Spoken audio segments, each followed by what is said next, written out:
And we are live. Welcome, everybody, to the Rick T Podcast, episode 36. I'm Eric Holmes, host of the Rick T Podcast and the Talk Your Talk Show. And this morning, as always, along with my longtime buddies and co-hosts of the Rick T Podcast, Tony Cave and Jello Rexroad. How you boys doing, man? Get up yourself. I'm well, bro. How you doing, Tony? Good. Good, man.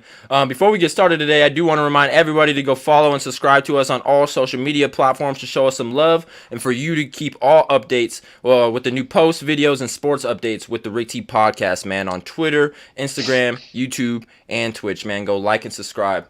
But let's get right into episode 36, gentlemen. We have a lot going on, a lot going around in the NFL world, and we had a big deal happen the other day, and especially big for me and the Dallas Cowboy fans, man. Dak Prescott signs a 4-year, $160 million deal, $120 million guaranteed, bro. So I don't necessarily have any questions for you guys. I just want to talk about it a little bit, man. Dak Prescott finally got that contract that he's been fighting for 3 years, 4 years, $160 million. And if I'm correct, being a Dallas Cowboy fan, that was the problem with the negotiations, was that Jerry Jones and the Dallas Cowboys wanted to give him 5 years, and Dak Prescott said, no, I want 4 years. But we gave him a 4-year deal, but we did put some little nitticks in that contract, man. I guess there's no trade clause, so he's not going to get traded for the next 4 years. He's going to be a Dallas Cowboy. And, you know, the way these quarterbacks are going, it doesn't look like 4 years is anything to his career. You know what I mean? He will have another opportunity to sign another contract elsewhere. He maybe will still be in his prime when that 4-year ends, so I'm excited to see what will happen. But we have Dez Bryant congratulating him, a bunch of people around the NFL, NBA, and stuff congratulating him. A lot of people were happy for this man. He's been fighting for this contract for 3 years. We got DeMarcus Ware congratulating him. Jalen Ramsey, one of the best cornerbacks in the league, congratulating him, saying he deserved that. Just giving out free money, man. And also Trey Young, the Atlanta Hawks point guard, said overdue, man. Congratulations. You know what I mean? DeMarcus Lawrence, Dallas Cowboys defensive end, he said he's back, which I think he thinks something good comes out of it. You know what I mean? So coming to you guys with it, Dak Prescott, 4 years, $160 million, man. What do you think about it, Jello? How do you feel about this deal? Do you think Dak maybe was paid a little bit too much, or do you think this is a good contract to finally start that ring chase that we've been, fighting so hard to do? I mean, if this would have been before last season, I would have said, yeah, he's getting overpaid. But he hadn't proven as much as he needed to coming into this season, where he kind of just let it fire, basically. So that's the biggest thing there is before he got hurt. I mean, it's the best we've seen him play, so he absolutely deserves that 40 million. And that's my big thing why I think they're going to move on from Zeke at this point, because when you look at just them, they take up, was it 43% of the total cap space, just those three guys. So I think Yeah. one of them's going to move on outside of Amari or Zeke. We'll just have to see whether that is the truth, because they got to pay somebody else. So, but I mean, he deserves it. It's good. We'll see what they do. I think the Super Bowl is still a few years away. They got a lot of things to work on offensive line and on defense. So we'll see what they do there. I completely agree. And with the Dallas Cowboys having that 10 pick in the draft, we finally signed Dak. We got Amari under contract. We got Zeke under contract. We got Jalen Smith under contract. DeMarcus Lawrence under contract. We have some key players that we have set for the next 2 to 3 years. But there is some guarantees that I don't like. There's a lot of guaranteed money to a lot of these players that haven't been performing. DeMarcus Lawrence, for example, I think he had 2 or 3 sacks last year. And he's one of the highest paid defensive ends in the league. You know what I mean? So that will be a problem coming up in the future. I know it will, especially with the way this cap space and stuff is working out for the coaches this year. They're going to have to figure it out in the next couple of years on how to figure and not give these people guaranteed money and how to get these younger guys some contracts. But like I was saying, with the Dallas Cowboys having the 10th pick in the draft, we have these guys signed. It really just depends on what we do with that pick. You know what I mean? If we go O-line, that starts something that I like to see, but then that leaves our defense just as horrible as it was last year. But if we go defense, then I'm thinking Dallas Cowboys are, we're starting to build something, but then that leaves our O-line weak. So I think Dallas Cowboys, it all depends on what their pick goes to. 10th pick in the draft, like I said, they got all their players signed. Whoever they draft needs to be an impact player in this first round coming out at the number 10 overall spot. You know what I mean? But Yeah. Tony, how do you feel about this Dak Prescott situation? Dak Prescott signed 4 years, $160 million, $120 million guaranteed, man. How do you feel about that? I mean, he plays well. But I just can't get behind the whole ring chasing thing. If you guys are going to pay a quarterback $40 million, how are you going to build around him? You know what I mean? Yeah. So, I mean, I get it. You have a happy quarterback. It's kind of like one of those happy wife, happy life situations. You got a happy quarterback, so hopefully things are. Um, sorry, I'm having Wi-Fi issues. No, you're good. It happens to the best of us. You know what I Yeah, mean? the Wi-Fi went out, so the power is the next thing to go out with the snowstorm. Yeah, mine's flickering too. Yeah, We're but built for anyway, this, man. I just don't think that I can get behind the whole ring chasing thing with him getting paid so much right now. I could See, be wrong. See, and I don't want to be one of those Dallas Cowboy fans, and you guys know me personally. I am a really big Dallas Cowboy fan, but I'm not biased. When it comes to it, yeah, at the beginning of every year, every team is like, man, our team is going to be good, but every Dallas Cowboy fan does have that little extra funk where they're like, we're winning a title, even myself. So I do have that on me, but right here, right now, I'm not going to say that we're one of the contenders for next year. Like I said to Jello when you were gone, Tony, I think it all depends on what we do with this 10th overall spot.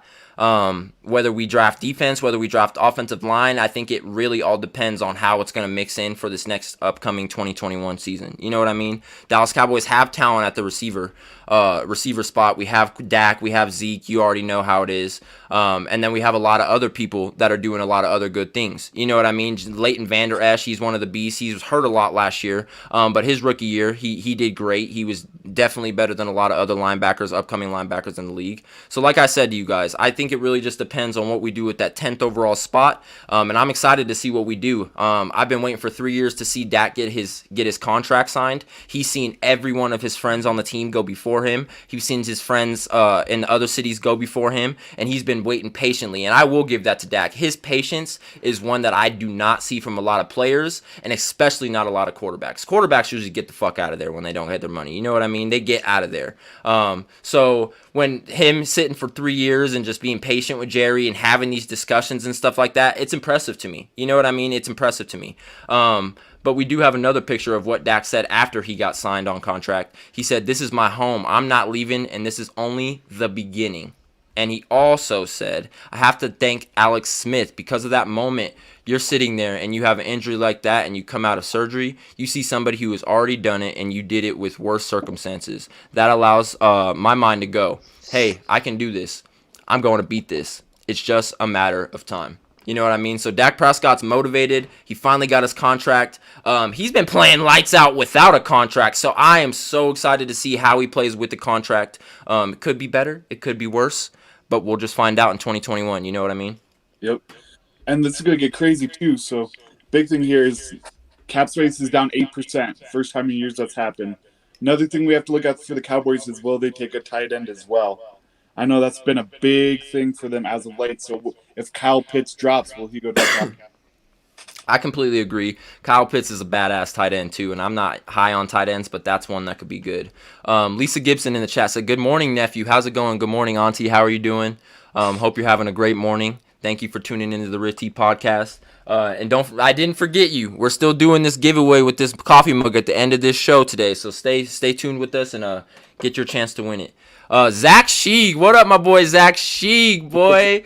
All we do at CMU is drink, drink, drink. Same old Jerry Jones, Cowboys, committed to winning nothing. And a lot of people can say that, and even me myself can kind of say it's risky to give Dak a contract like that, considering he's coming off of a leg injury, considering he hasn't won anything. But I'm a Dallas Cowboy fan, and I'm hopeful. I'm gonna see the future to the best of my abilities, and I definitely want to see a championship won while I'm a Dallas Cowboy fan early in my life. You know what I mean? Shy Ace Xbox, yo, what up, Shy? Welcome to the Rick T Podcast, episode 36, man. Appreciate you for tuning in. But another thing I wanted to talk to you guys about, I am a little concerned about how the quarterbacks are getting paid and the amount they are getting paid. You know what I mean? I have this image here. It's going to show highest paid quarterbacks in 2021 to the lowest paid quarterback. Drake Driscoll at the bottom, Pat Mahomes at the top. I agree with maybe the top 4, and then everything else gets whacked. Everything else gets whacked to me. So my first question is, why is Driscoll on there and Locke is not? Because Locke don't get paid nothing. Yeah, Locke's on a rookie contract. Yeah, he's still on his rookie contract. Why are we paying Driscoll $2.5 million? Because For that's as a minimum. backup. Well, Yeah, is that the veterans minimum, or is it like 800,000 for that? I always forget. But I think the vets It's minimum like- is 2.5, but I think the rookie minimum or anything unsigned is like 600,000 or something like that. Okay. And As a vet, I only you believe get- Drew Lock is getting paid like 1.1, if anything. right. But looking at this, man, there's a lot of like look at Josh Allen, bottom 4. Josh Allen is gonna get paid. Yep. You know what I mean? How does Tua get paid more than Josh Allen? How the hell does Joe Burrow get paid more than Kyler Murray and Baker Mayfield? How does Taysom Hill get paid more than Ben Roethlisberger? How, Roethlisberger's old now, dealing with injuries, so I'm not surprised on that one. you know what? And Taysom Hill plays 900 positions on the field, so he better get paid. you know what? And I just read an article the other week that the Steelers reconstructed Ben Roethlisberger's contract for team healthy reasons. So he's probably getting paid, bare minimum. You know what I'm saying? It's saying $14 million here. I do not think he's getting paid $14 million this year. Well, he's been signed probably all in a signing bonus, so it takes away from the cap space at this point. And then you get into like the middle zone with Carson Wentz, Kirk Cousins. That's a tricky spot because it's like they're both decent, but like, dude, 32, 33 million. They're getting paid more than Jimmy Garoppolo and Derek Carr and Tom Brady and Drew Brees. Like, that is crazy to me. You know what I mean? Are at 25 million, still nuts. Oh my gosh, bro. It is ridiculous. Let's look back at this point. So when you look at people getting paid after Super Bowls, for example, there's people winning Super Bowls that were getting $19 million a year, and that was huge. Now it's just like, this is my thing. Your cap space dropped 8% this year, and look what's already happening. Boom. Eric Fisher cut, Mitchell Schwartz cut. Your 2 big tackles were basically the cause of your loss in the Super Bowl at that point. Gone. Oh, I completely agree. Yeah, They're paying Cousins. Kyle Rudolph cut. Their number 1 tight end is gone. watch this. Since we're on this story, just check this out.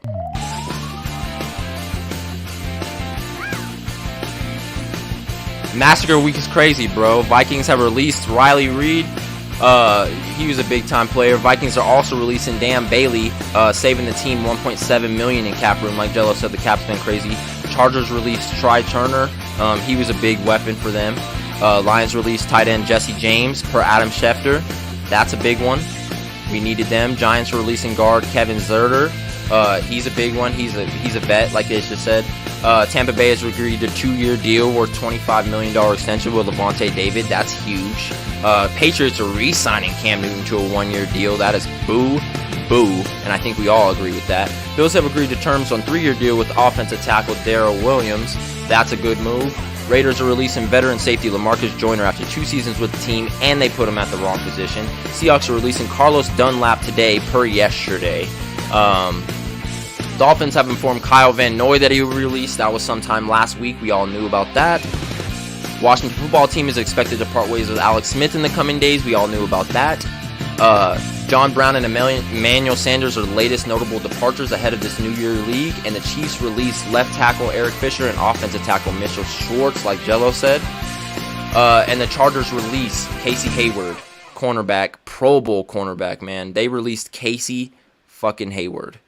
You know what I mean? Like these are Pro Bowl players. These are offensive tackles that they blame the Super Bowl loss on, and they just release them. And like that beginning of that video said, Massacre Week, man. Massacre Week has been crazy so far. There's been a lot of signings. There's been a lot of cuts. There's been so much going on in the NFL offseason. You know what I mean? And how is Carr getting paid more than Brady? That's crazy. Brady doesn't need the money. So Brady, Eric and I have actually talked about this. Brady takes team-friendly deals so they can build around him so he has weapons and he has an offensive line to protect him. Which is why he has 7 rings. Yes, and that's my thing about Dak is why is Dak going for that much money? But this is the thing with Dak, and I would completely agree with you. Hold on, Auntie Pauline, I'll get right to you in a second. I would completely agree with you on the whole Dak gets paid way too much to not have talent around him. But the Dallas Cowboys have already paid the rest of the talent before they paid Dak. You understand what I'm saying? Like, we already have Zeke under contract, Amari under contract, DeMarcus Lawrence under contract, Jalen Smith under contract, our offensive tackles under contract. Like, we have so many weapons that are already on contract, and then we just gave Dak that money on top of it. So it's not like we have a lot of other people that we're looking to give a lot of money to this offseason. You know what I'm saying? Yes, but I agree. You guys do have weapons surrounding Dak. What about your defense?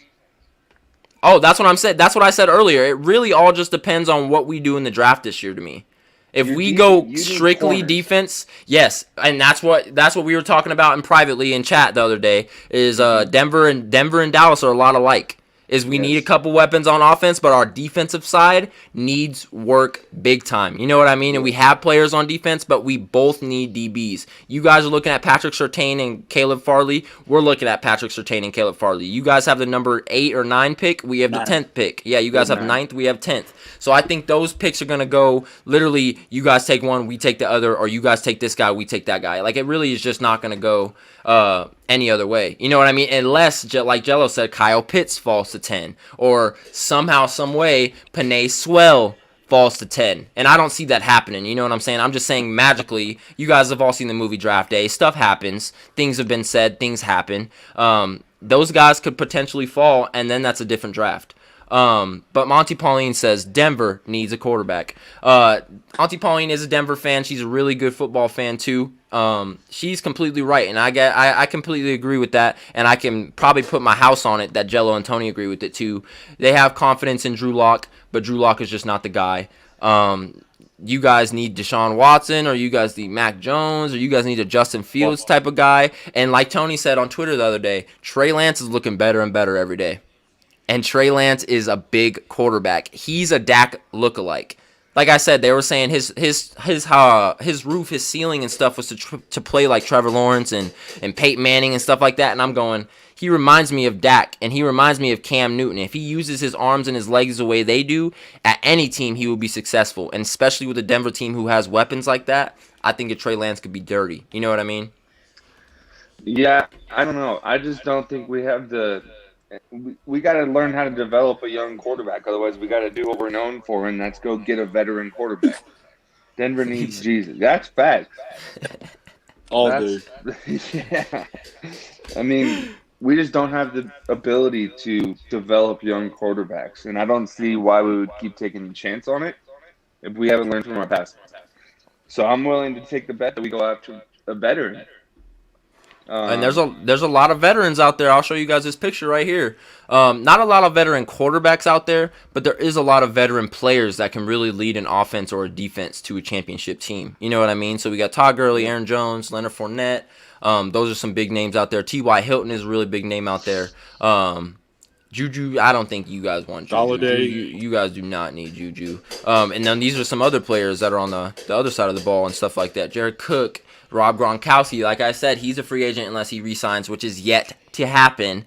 I'm telling you guys, if this happens and he goes to Miami, I'm coming to you guys, and I'm coming on this show live, and I'm going to say, I told you guys 2 to 3 weeks ago, he has a condo in Miami. Miami is a hot destination, and that is a good football team. You know what I mean? And with a good tight end and receiving core and running back core that they might have with Aaron Jones, that team is going to be ridiculous. You know what I'm saying? So, like you said, the Broncos need a veteran, whether it's a veteran quarterback, whether it's a veteran receiver, a lineman, anything, just to lead that locker room. You know what I mean? And to think about it, I don't see you guys having one of those guys. You know what I mean? At receiving, you guys have Cortland Sutton. Yes, he's a good dude, but he's still young. Drew Lock, still young. Phillip Lindsay, still young. Jerry Jeudy, still young. Melvin Gordon's getting DUIs and stuff, so I wouldn't listen to him in the locker room. No. Von Miller's under investigation and stuff, so I'm not listening to him. Not more. You know, or yeah, they did release it, but I'm just saying, like, at the moment when that happened, I'm like, is this the leader I want to listen to? So like, is this the guy I want to follow? For anybody that doesn't know, what was the verdict on the investigation? No charge. Yeah, no charge. They released it. Dropped everything. I still don't want. I'm saying it's just too much baggage. I'd rather get what we can out of him and let him go in a trade when the Texans finally decide to trade Watson, like I think they will. So Jello, let me ask you this: if say you guys had AB and AB does all this stuff and his charges get dropped, do you still want him? You just want to get what you can get out of him? He doesn't have a charge for beating a woman, does he? No, or no, but he literally, I used to watch him on Instagram Live and all that stuff, and he used to go on Instagram Live and just be bashing his baby mama and all kinds of stuff, and the cops would be there, and like it was ridiculous. It doesn't matter what player we have. If any player were to do that, like I Yeah. wouldn't want him. And I know there's too many players out there that get this exception, i.e., Kareem Hunt. That on video he can do what he did and stay with the team, and people apparently don't have to do with it. I don't care who you are. You could be Tom Brady. You could be Mahomes. You play Well, for my team and you do anything like this towards a woman, I don't want you. I'd rather lose than win with a guy like that any day of the week. So that's how I look at it. I completely agree, and like I said, just being under investigation is too much for me. You know It's what I mean? Just that whole vendetta thing with you and your baby mama or whatever, and she aborted the baby, and like it's just too much drama with Von Miller. He's a great player. He's probably a really good dude, but just what's going on with him in his life, I'm not gonna take the risk on it. So I can agree with you guys. You guys should probably dish him, and I think Houston's a good destination for him. They just signed Mark Ingram. They're getting a couple receivers back. Houston is actually lost having AJ. some. They're doing some things, bro. And I don't know. I think Houston may win 1 or 2 games this next season. And I think it might be against Jacksonville. yeah. Honestly. But I do want to show you guys this because this is my dream to get paid like this and to do this kind of job.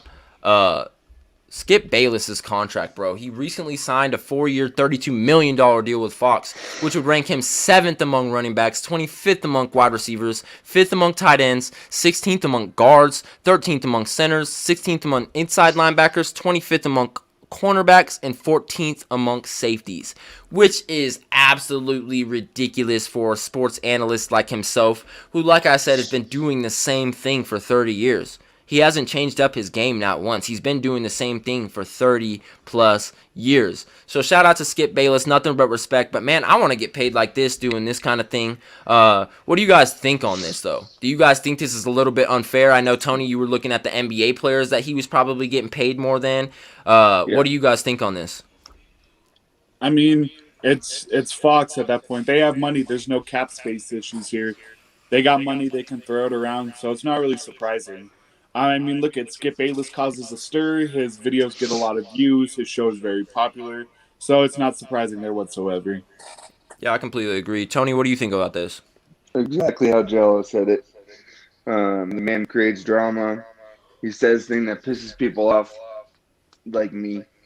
And so, I mean, he just deserves the money. I mean, we're talking about it. They're making money just from us talking, not us specifically, but from the media talking about it. So, Yeah, I completely agree. And dude, just imagine getting that kind of contract to just talk sports Monday through Friday.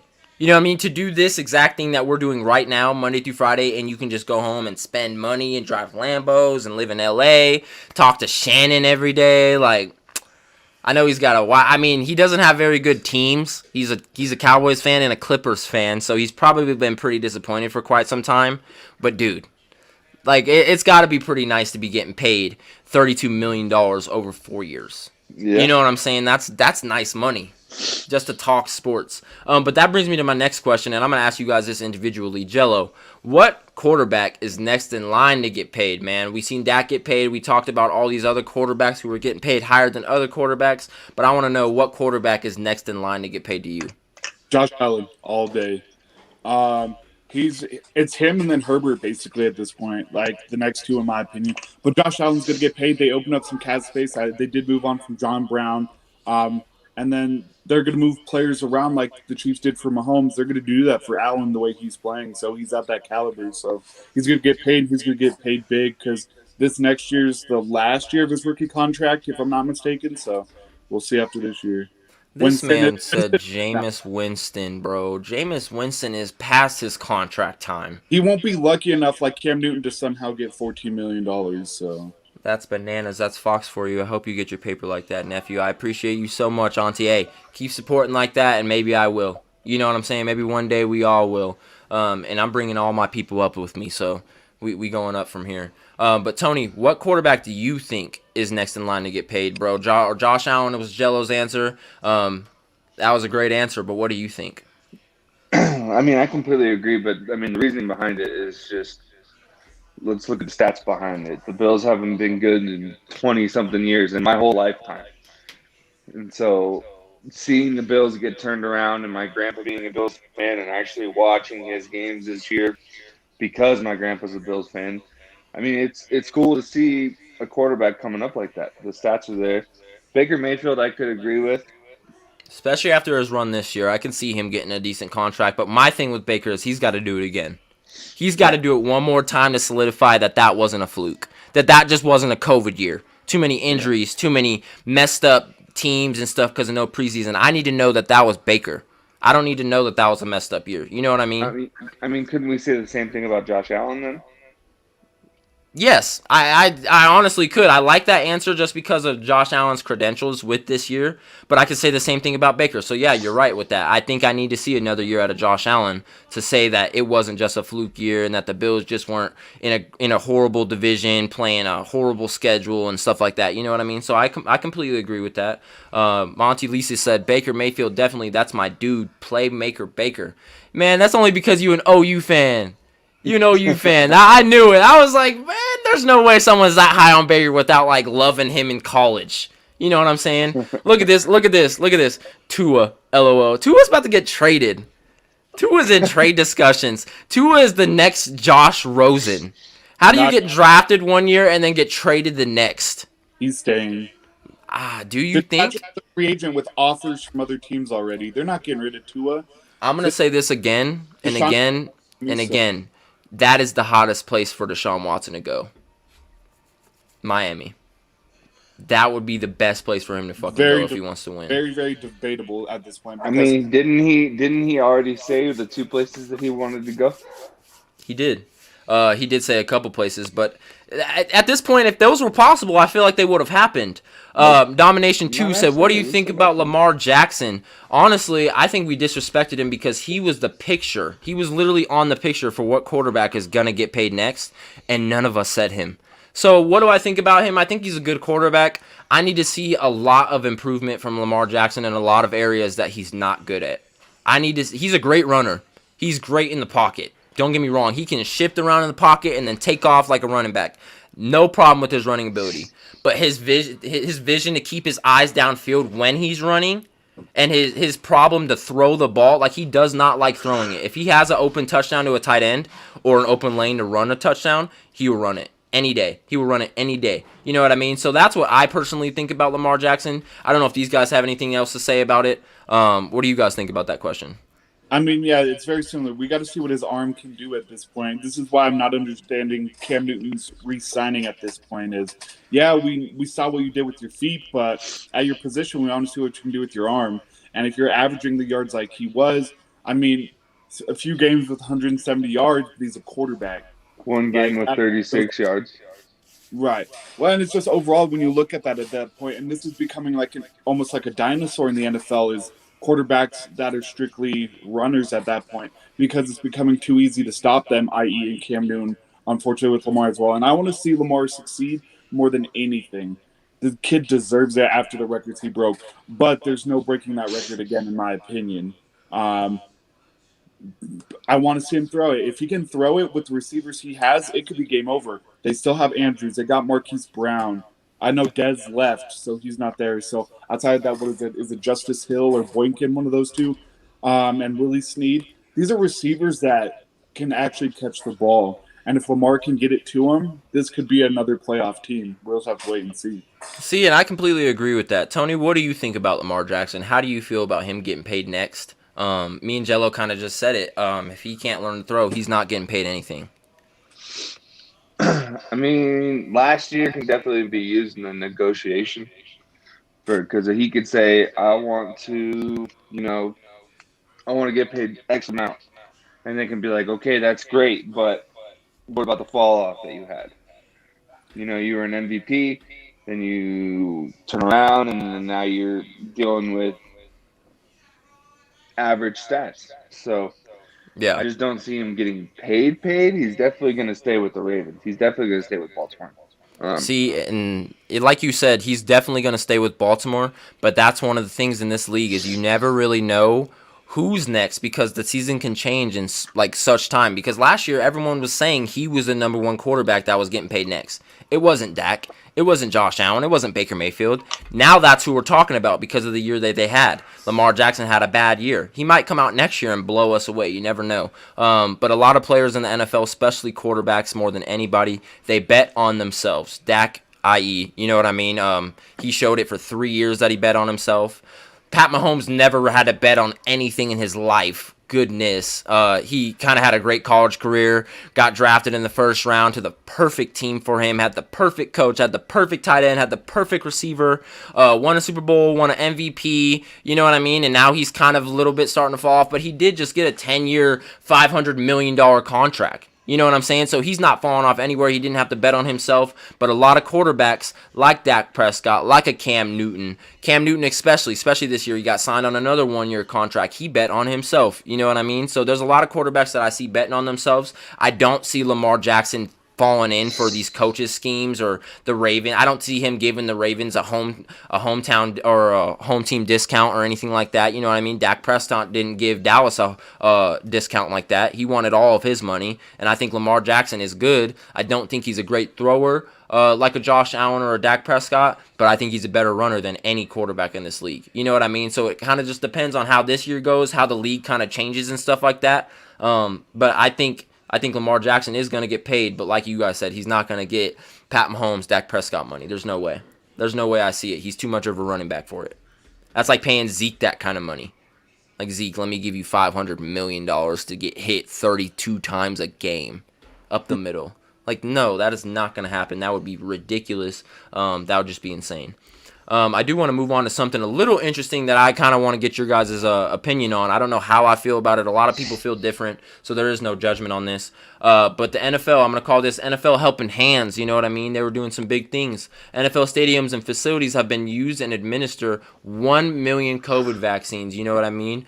These are the stadiums that have been distributing COVID-19 vaccines and stuff like that. How do you feel about the NFL doing stuff like this, Jello? How do you feel about them getting involved with the COVID help and using their actual own stadiums around the world and stuff to help people get the vaccine? I mean, I really like it at that point, and there's 2 reasons for that. Is one, COVID affected the NFL huge this year to the point where players were out, teams were losing because of it. So they're trying to help the cause. 2, that's a lot of space to get people in there where they're still spaced out, they're still able to get vaccinated, and it makes more people safe. So basically at that point, they're like, we're not using it. It's going to help other people. Why not do it? So I really, really like this. So I know people can hate on it as much as they want, but I mean, the community help, like perfectly, like Lisa had said, is just insane with the NFL. And this is one of the biggest ones there, is you can go there to vote and we'll get you your vaccine as well. So I really, really like it. I completely agree. Tony, how do you feel about it? The NFL helping hands to use their own stadiums to give people the COVID-19 vaccines. So what do you think on it? I mean, I feel like they were definitely like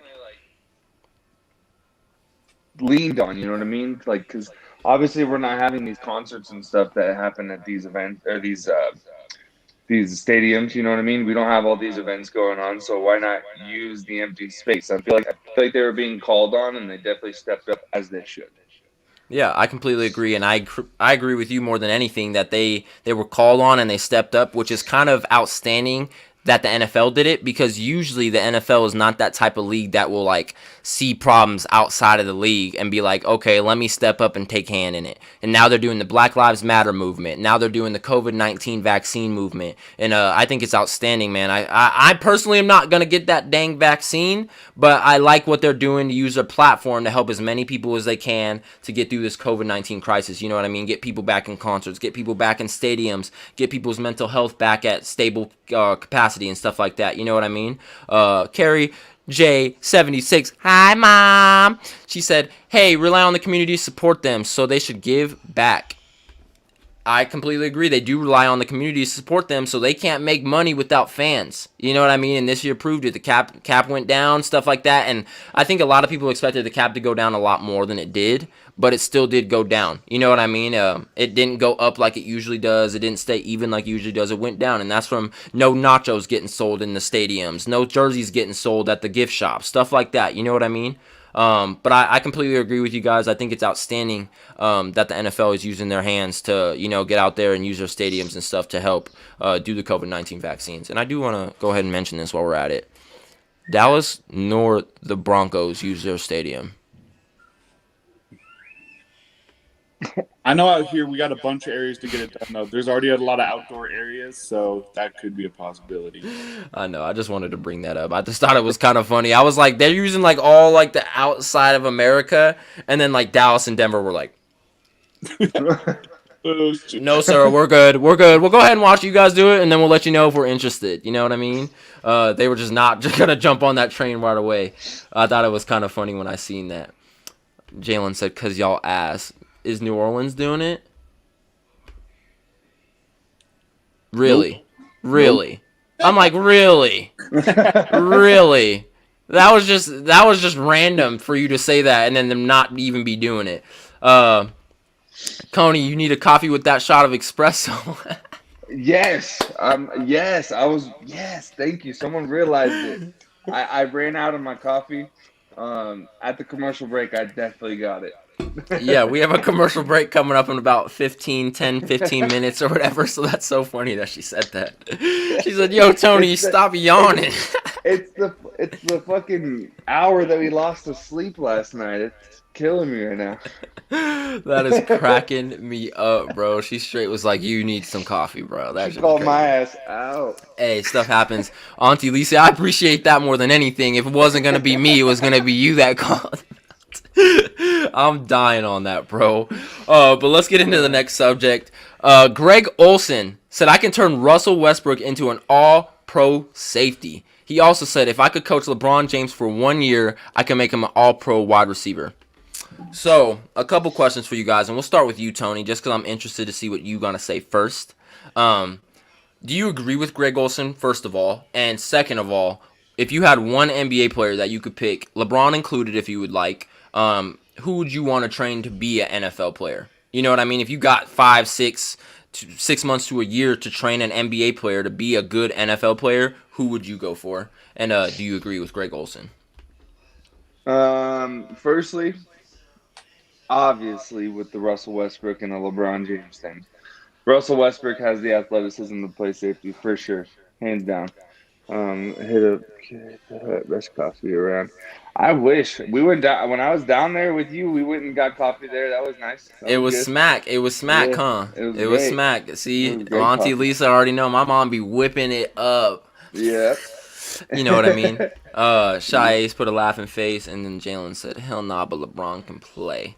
But Tony, sorry to interrupt you. Continue. No, you're good. Obviously, Russell Westbrook has the athleticism. LeBron has the athleticism. I think someone that we're maybe not talking about is someone like Damian Lillard playing like a wide receiver. He's athletic too. Yeah. Or like, I don't know, we can get like a center playing tight end, you know what I mean? Some of those 7-footers, they might be mean at tight end. See, and I'm going to go ahead before you, Jello, just because this popped into my mind. I've been thinking this all night since I, kind of popped this question on here. One player that really I could see being a good NFL player because of their hands, because of their throwing ability, because of their size, but that just needs to be a little bit more fast and athletic. Nikola Jokic. Yeah. He always grabs the ball and throws it down the court, and it's right in their hands. Or they'll throw it down the court to him, and it's right there, and he'll hawk it. You know what I mean? Like, he's huge. He's got an arm. He's got hands, but he's just not like – I cannot see him being a tight end because he's probably got tackle speed. You know what I mean? Guard speed. And it would just be like, you slow as heck, dude. Like, that was a great catch, but, bro, you couldn't do anything after it. You know what I'm saying? Little J in 6 in the chat says Zion, which is actually, that would be a killer, like, fullback, tight end type of dude. Matt Faraci in the chat. Welcome, Matt Faraci, to episode 36. We'll see you soon, man. LeBron might be the greatest tight end of all time if he played. From his size, you know what I mean? It could be a little interesting. No, man, you're too stuck on New Orleans, Jay. But Jello, get started on this. What NBA player do you think that you could train or would want to train to be a good NFL player? And do you agree with Greg Olson saying that he could train these guys to be all pros? I mean, he probably could. I mean, Greg Olson was a great player that didn't play for the best of teams. Well, I mean, the best Carolina Panthers team we've ever seen outside of the Super Bowl. So, um, I mean, he probably could. It's LeBron and Westbrook, two of the greatest athletes playing right now. So that's probably not an issue on there. The athleticism is there. It's just showing routes at that point, which I'm pretty sure they already knew since I'm pretty sure both of them played football. But my player to play in the NFL right now is a kid that is a rookie, got drafted, and if he didn't go NBA, he was going to go into the NFL draft, and that's Anthony Edwards. Man has already played football, and he said was good. He was good too. He played preferred football over basketball. So if I was going to choose anybody right now, it would be him because, I mean, his football passion is just as much as his basketball. So I'd have to go Edwards all day. He said best arm in the NBA. No way. I'm telling you, no one's throwing that thing down the court better than LeBron or Jokic. Jokic does it without looking too. Like it's no reaction. It's literally just like a grab and turn, and he just lets it loose, and it's just magic, yo. It's crazy. I could see Curry being a kicker. He's tiny, bro. Like, okay, so let me get right. Basketball players are not tiny. 6'3" is tiny in the NBA, but 6'3" is like a decent sized dude in the NFL. So he's just skinny. You know what I mean? I couldn't see him playing anything in the NFL. I just could not. He said, Eric, that's like you playing hockey. Come on. You gonna disrespect me like that, Pops? Edobe8045, you just gonna disrespect me like that in the chat? Curry playing that. Yeah, I can, bro. My dad had a scholarship to Ohio State to play hockey. He made me learn to skate when I was like 2. I'm not asking about your dad. I'm just saying he made me learn to skate when I was like 2, but I don't like hockey like that. My dad tried to make me play hockey, and I was like, no. I ain't getting checked off the boards. But Dad, honestly, I love the hate, but you're right. It is like me playing hockey. Steph Curry playing in the NFL is like me playing NHL hockey. It would not be pretty. You know what I'm saying? It would be stupid. But it'd be fun. It'd be real fun. But like I said, there's a lot of players out here that could be NFL players. And Jello, I love that Anthony Edwards take. I heard in an interview a couple weeks ago that he said he preferred football over basketball. That he was just better at basketball. He's like, I was good at football. I liked football better. I still do like football better, but I'm better at basketball. And he was like, but if I could go to the NFL, I would. I would drop this in a heartbeat. So you're completely right on that. I think Anthony Edwards would be a great take. But let's move on. And now we're getting into something that hurts my heart a little bit after last night, but we're still going to talk about it. Fan control football, man. We're getting right into it. So let me go ahead and play this video for you guys because playoffs started last night. Close out the regular season. The new signees here, touchdown, Josh Flash Gordon. That didn't take long. Robert Turbo Turtle.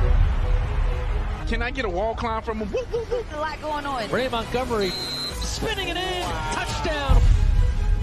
Zappers. Glacier Boys. Wild Aces. Touchdown Beasts. We're tied. Let's go. 2 seconds to play. It's caught. Flash Gordon wins it.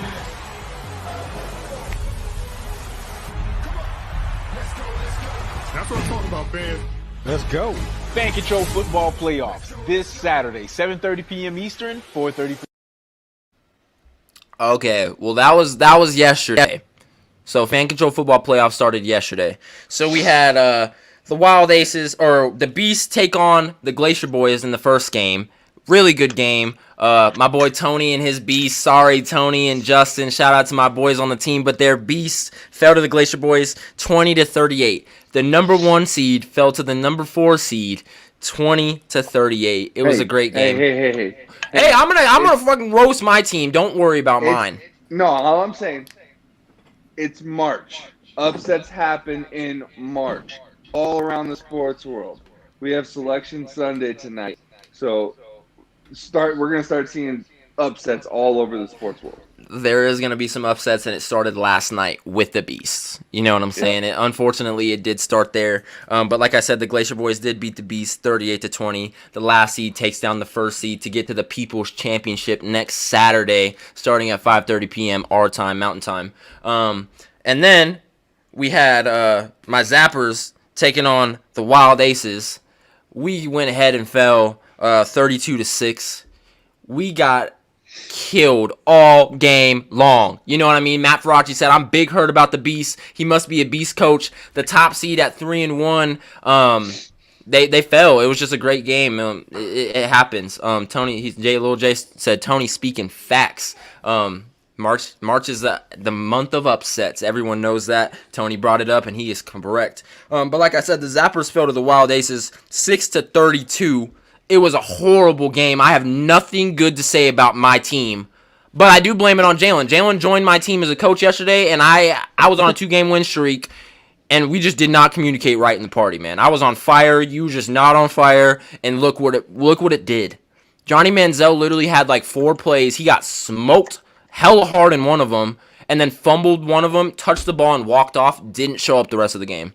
So I don't know what's going on with Johnny. I hope he's okay, but I do hope he gets, right. You know what I mean? We can't have football players, especially like faces of franchises and quarterbacks, that don't want to play, don't want to be there. You know what I'm saying? So Johnny, hopefully you get right. And then for the Beasts, it was just a rough game. So next week in the People's Championship, it will be the Wild Aces versus the Glacier Boys. It should be a good game. And then I think actually the Zappers take on the Beasts for 3rd and 4th place. I think we play each other. Yeah. You know what I mean? Toilet bowl. He said, "Motherfucker, we only scored once." Yeah, at the very end when I got off, too. I wasn't even calling at that point. We're down 32-0. I was like, I'm done. Clicked it off. I was done. It's like, I can't believe I have to talk about this tomorrow. I have to talk about this on the podcast live tomorrow, and we got beat 32-6. It was embarrassing. Josh Gordon, he had a couple good catches. My boy Trav Daddy Toyin had a hell of a game. But we just could not communicate with the quarterback spot at all, man. I'm big hurt about that one. The same as Matt Faraci's big hurt about the Beast. But, bro, it was an interesting take. It was an interesting-ass game. But I do want to show you guys this quick video of just a couple fan-control football players. Some of we've had on the podcast and some that we haven't, that made a little video in the bubble, bro. And I think it's hilarious.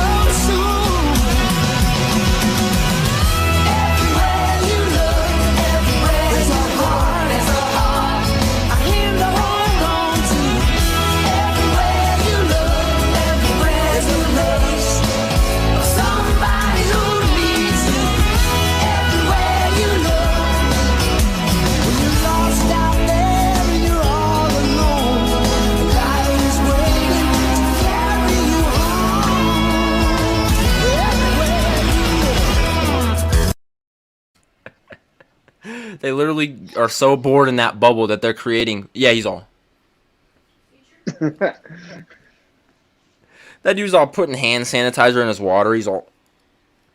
You know what I mean? Like that video was crazy to me. I was like, did they make a whole Full House remix to this? Like, that is ridiculous. Let me see what we got, man. And I do want to say one more thing about fan control football. They have one coach for all 4 teams. Swaggiest coach that I've ever seen. Check this guy's gear out that he wears.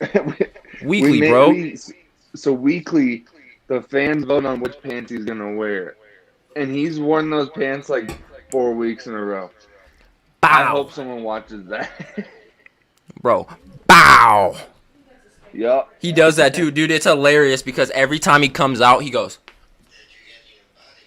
He's all the players are on the side like, woo! Like, that cracks me up, bro. That whole fan control football vibe is just, it's a hella good league. I'm hoping next year when it gets started, or maybe even it goes like 2 seasons a year, because of how short they are.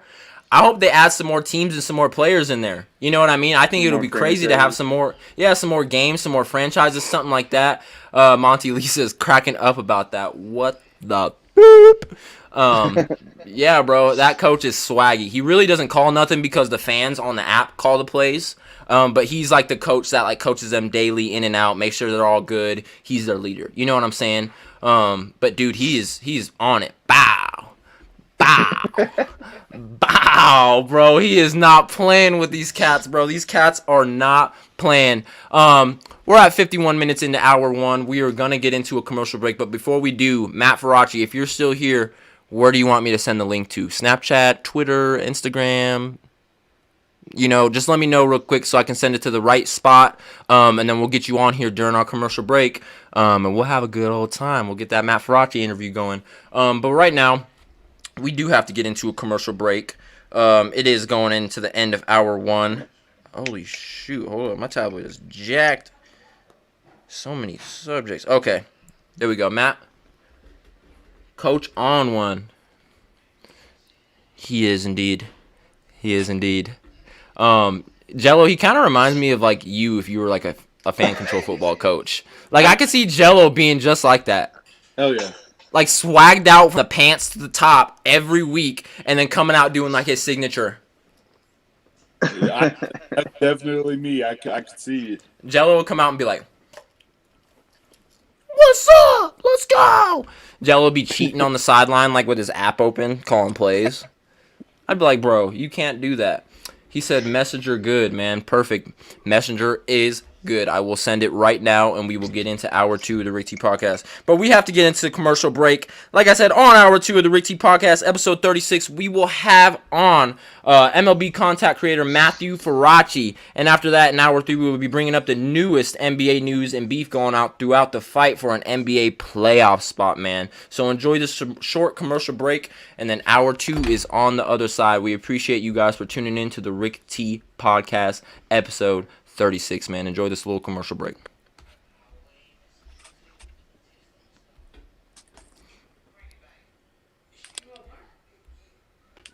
Backwards, up in the air, it's on the ground, still in Clemson's hands, and now it is down, it is over, and the Irish have knocked off #1 But Clemson. anyhow, the celebration is on here in South Bend. Notre Dame has defeated Clemson 47-40 in double overtime. 47-40 in double And this Irish crowd is storming the field. And in the midst of the pandemic, there is pandemonium. Clemson can barely get off the field with the fans blocking that tunnel to the They locker may room. see each other again in the championship. This one hurts for Clemson. You cannot get around that. There is a chance these two teams could find themselves in an ACC championship matchup. And wouldn't that be one to watch? With some of those key Clemson players back on the field against a now very confident Notre Dame. I just feel Notre Dame's different this year. The maturity, the edge to it. It was just energy. It wasn't like, let's make a play. Well, the ACC championship has been set, and we have a rematch on our hands. Quite the sequel. ACC title game. That is Notre Dame versus The Clemson Tigers and the Irish facing off once again, this time at Bank of America Stadium in Charlotte. This is just a special opportunity, and certainly not something we take for granted. And this is 2020. Whatever we're dealing with, it's either going to shine you up or it's going to grind you up. It's all about what you made of. The rematch. What does this mean for Talk Clemson? about the As the teams prepare, you have to wonder. You think revenge is on the mind now after what happened in South Bend? Revenge don't make the blocks. Revenge don't line up right. Revenge don't throw and catch. This is a championship game, and it takes championship preparation, toughness. It takes championship execution. Usually comes down to a few plays. Revenge ain't gonna make those few plays. It's gonna be knowing your job, having your eyes on your job, doing it with the proper fundamentals and technique under pressure. That's what wins. Round 2 is always better. I think Rocky Balboa and Apollo Creed was better the second time around. What do we think in the second time around for Clemson? For the second time in a row, can Notre Dame handle Clemson's blitz package? What I saw from their offensive line, tight ends, and running backs the first go around was the best I've ever seen in offense. We here, baby! We here, baby! We here, baby! It's championship time, baby! We gotta believe. Run it up today! It's all time! We put in the work! Hey, take it! I dare you! Take it! Full speed, no fear tonight! Full speed, no fear! Hey, this is what we do. Somebody gonna hold the trophy up tonight, okay? Make sure it's them Tigers. I want to see that Saturday swagger and shine. Let's get ready to come out here and handle our business tonight. Let's go, let's go, let's go. Throw on first down, and we'll take a shot. Wide open is Rodgers, and he's gone. Just like that, Clemson takes the lead. Book takes a snap, back to pass. Pass time, steps up in the pocket, but it's going to be dropped. Skowski on the blitz gets him, trying to run with it. Being chased from behind, and he's going to get dropped again for another sack. Darian Kendrick who brought pressure off the corner. Pocket looks, throws, and has it complete at the 15-yard line. Williams, he's at the 10, he's at the 5. Williams to the end zone, touchdown. He's being chased, and he will be sacked by K.J. Henry. Etienne will make the first down and break free. Forget the first down. He's got a touchdown, and the Tigers pouring it on. And I think maybe some people forget about how elite he is. The hit, and bring him down. Make the pitch. Moore's going to run it. First down and more. Across the 30. He's on it for the end zone. Touchdown. Got one hand on the trophy now. Just a dominant performance from the Tigers as this game has slipped away from the Irish. Clemson's Tigers are the Kings. Let's go! Another Clemson championship. Hey, hello. That's 6 of them. That's 6. That's 6. That's 6. Hey, I'm on it, baby! Hey, 6. That's 6.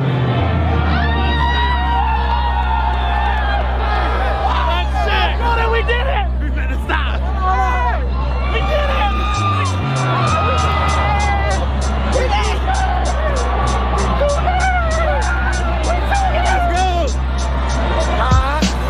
Let's go! 6 in a row, baby! Yes, sir. You see it? Another country championship, baby. So you know we took care of business today, man. It's a great feeling, especially for the freshmen. Now they can never say they didn't win the AC championship because they did it their first year. I'm happy to be here. My man, Colorado. Hey, man, first one man in the books, man. Hey, we got 3 more coming, man. 3 more. I'm finally an ACC champion, man. Yeah! That's what we do. That's what we do. I came here knowing the future. You seen 6 in a row right here. You seen this 6 right here. We called it. He's number 6. It's number 6. How many we just won in a row? Come on up. 6 on. You see it. 6 on. See it. Happy birthday, Mike Jones. Hey, that's my birthday.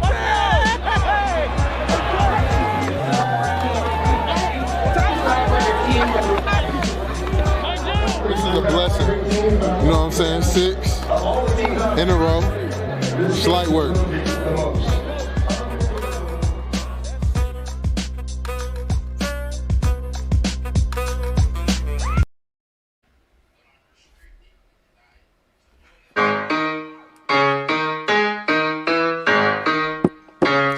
We are back with hour 2 of the Rick T podcast. I'm your host, Eric Holmes, and along with me I got my boy Jello. Tony's still getting coffee, I think, so we'll be seeing him in a minute. But today, man, our guest, this next guest on the Rick T podcast, episode 36, needs no introduction, but we're gonna give him one anyway for the people who do not know who and what this man is about. This guy's a longtime friend of me and a lot of members on the Rick T podcast team. This man is also an idol to me and a lot of other people who know this true person's heart and what this man does. You know what I mean? From Colorado Springs to an MLB stadium near you, this guy is MLB content creator Matthew Faraci. Hey, we made it, but we made it through. We just had Moose Mag and we made him do that. I would've said we made it, but we made it through. We just had Moose Mag and we made him do that. I would've said we made it. Yes, sir. Matthew, are you there, bro? What's good, bro? Long time no see. How you doing? I'm good, yes, bro. sir, brother. Good seeing you, man. You looking good, bro. Hey, appreciate that, man. Me and Eric actually, we played football back in high school together. I was his captain my junior, senior year and everything. So I think you were like a sophomore my senior year, I think. Yeah, bro. You made me do a lot of push-ups for that fight song that I didn't know. Hey, bro, I had to, man. Got to get right, you know? You know what I mean? It is what it is, man. It definitely paid off, bro. But like I said, man, it's great to see you, bro. Happy to have you on the Rick T podcast, man. And we're excited to know your story. You know what I mean? So let's start it right off, bro. Just tell us a little bit about where you're from and where it led you. All right, so first off, before I even start, I want to talk about my shirt right quick. So this shirt is it's the Players Alliance, MLB, the Black Players in MLB. This is their response to the Black Lives Matter protests and stuff. They're really passionate about helping Black communities, lower income communities. So during the whole COVID season and everything, they were giving out blankets, food, everything like that, and they do a lot of mentorship stuff. So I just want to give a shout out to them while I hopped on here. But so my story. So I grew up in Fountain, Colorado, and went to college, played football at Trinity International University. I was a NCCAA All-American and All-Conference my senior year. Yes, sir. Captain and all that. So, but when I was at school, my sophomore year, I didn't really know what I wanted to do. I got a degree in Christian ministries, and I had no idea what I really wanted to do. And one day, me and my wife Kelsey, we just started like making YouTube videos just for fun and stuff, like vlogging our experiences and everything. And like, I really saw that like this could become like a mode of like a career path for me. So I like went after it, and I went like heavy into it. Like I would stay up for hours and hours and just like learn like video techniques and like how to do different things and stuff like that. So I graduated, like I said, in 2018 with a Christian ministries degree and a minor in coaching. And yeah, so that's kind of like a little bit of my story. Dude, and that's perfect, bro. From a small town in Colorado Springs, just a normal dude like the rest of us, to going somewhere in college and playing 4 years and being a captain and being all team first or all team, all that. You know what I mean? Being the man up there, and then going to do your thing in the MLB and filming and just following your dream. You know what I mean? So it's crazy to see it. I'm gonna start off this first thing with, you've been to a bunch of MLB stadiums. Which one's your favorite, bro? They're all different. So I have to be unbiased as an MLB employee and stuff, but beforehand I was a big Cubs fan and stuff. I don't like hate any of the teams in the MLB. I like know all the people and stuff like that, so they're great. But I would say Wrigley Field, just the magic that they have there is like insane. Like in 2016 when they won the World Series, I was me and all my boys, we went down there at, like, to Wrigley like the night that they won it, and like there was like 3 million people out there. It was a completely like crazy experience, and it like changed my whole trajectory and stuff. Like I wasn't like following baseball as much up until like that season, and then like that year it like clicked again for me, like this love for baseball and everything. So yeah, like being there was like insane, and every game there is just like it's like magic. So. Oh, yeah, and that kind of brings me into my next quick question. I know you're a big football guy. You played football in high school. You played football all the way up through college. Did finally getting that job in the MLB kind of really give you that love for for baseball like you do football? You know what I mean? Do you kind of have the same passion that you do for baseball than you do football now? Yeah, bro, I would definitely say, like, I mean, I watch a lot of baseball now, obviously, just because of my job and everything, but, like, I know all of the guys. I know guys who are, like, little names on, like, big teams and stuff like that, like, you don't hear about in the media as much. Like, I've met them. I've talked with them. I've, like seen their growth. I've, like, watched them when I'm, like, editing videos at home and stuff like that. So, like, yeah, bro, like, it's, like, I know, like, the passion I had for football is, like, a lot into baseball now, for sure. Oh yeah, I completely agree. So what do you think was the biggest thing that you learned in college that helped you out with your MLB career? You know what I mean? Because like you said in your TikToks and stuff like that, you're all self-taught. You didn't take any classes or anything like that. You kind of just you invested in yourself to learn this. But what was one thing that you kind of took from college to add on to your career nowadays? You know what I mean? Well, so when I was in college, like the biggest thing my head coach always preached about was like your attitude and effort. And like if you take care of like your effort and you go 100% at whatever you do, it's gonna work out for you. If you have a good attitude and you show people that you care about stuff, like it's gonna work out for you. So I would say like those two things like really showed me. And then like class wise and stuff. There wasn't like anything, like I took like a few marketing classes and stuff like that, but like nothing like major class wise, besides like, since I went to a Christian university, like you learned a lot about like connecting with people, like learning their stories and stuff, like asking questions first before you answer, listening, all of that. And I think all that stuff pertains like massively into my role now. Oh, I completely agree with that, and it probably helps you out so much with your job being good at that kind of stuff. You know what I mean? Yeah. You learned it in college. It's kind of just second nature to you. You know what I mean? Yeah, exactly. And like when you're at a ballpark or a stadium, like you have to you have to be able to communicate with security, the PR teams, the whoever like is around the ballpark. There's hundreds of people at every single game that you have to like you come in contact with and stuff. So it's like you have to have those skills and like be able to ask questions and good questions that like get your point across, but also like get you further like to what you want and like your goals are and stuff. So yeah, I completely agree, and that's great answers, man. We'll swing it up to you, Jello. What do you got for him? All right, so I know with your job, you're meeting a few players. Have any of those players had a big impact on you in your own life? I know a lot of these players are some very good kids with some very good stories. So have any of them had any impact on you at all?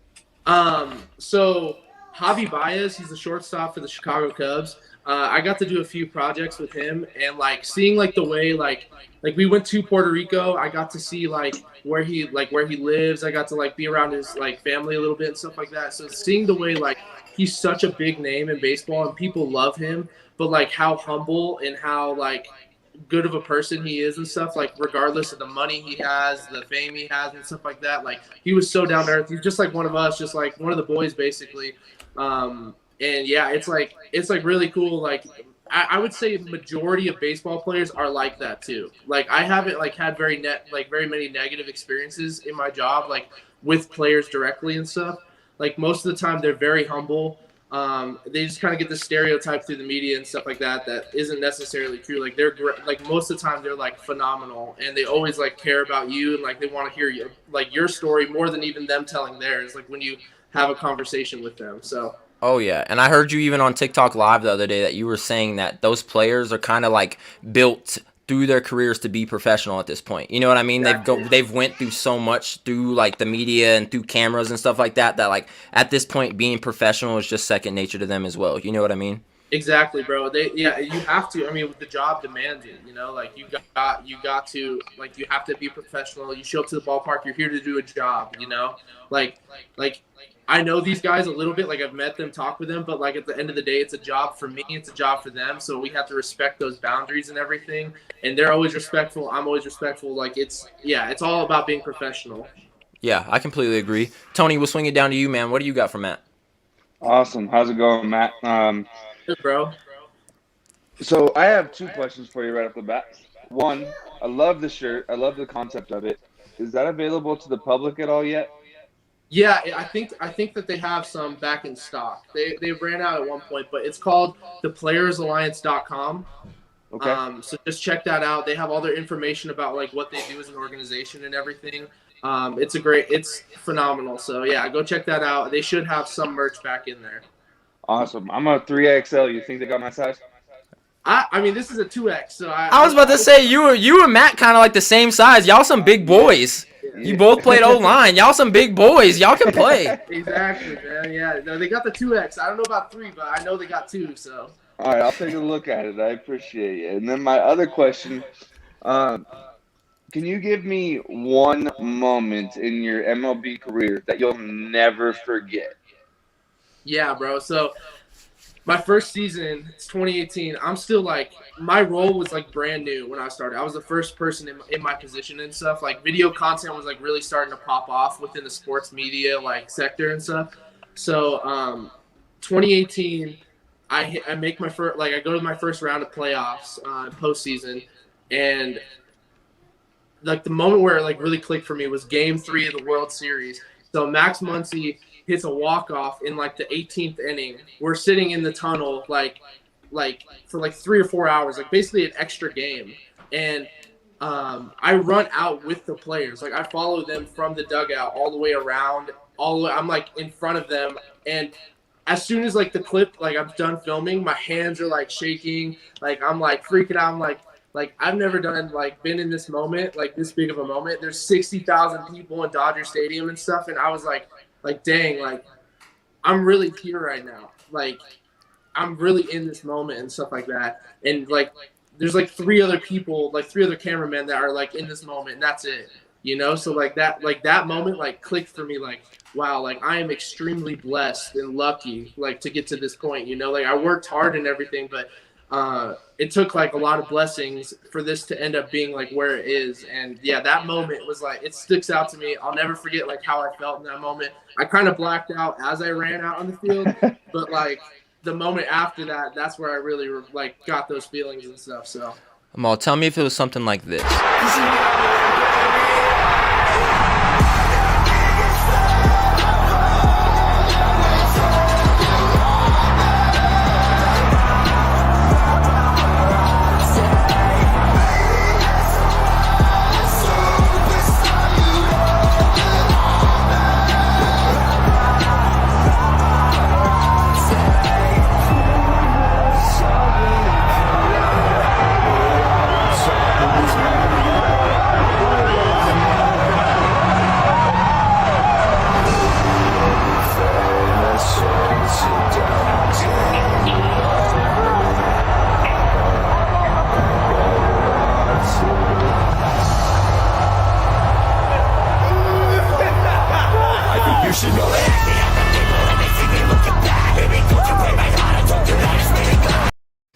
No, I will say that's one badass TikTok, Mac.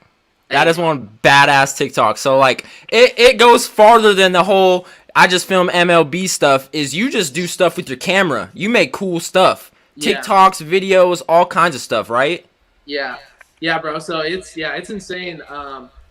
It's insane that like they gave trust to me like so young. Like when I first my first year, they gave me like so much trust to like be able to do this stuff. And then now like there's like so much trust and confidence built in like what I can do and stuff that like we're allowed to do like a lot more than like we could even a few years ago and stuff. So yeah, bro, that was insane. That walk off, I had no idea where to go. So like Randy Arozarena, he trips running around third, right? And so like I'm running towards home like as soon as he finally touches the plate because the players are running there. And then they just whip all to the outfield. So I had to like whip with them. And I was like trying to figure out what was actually happening.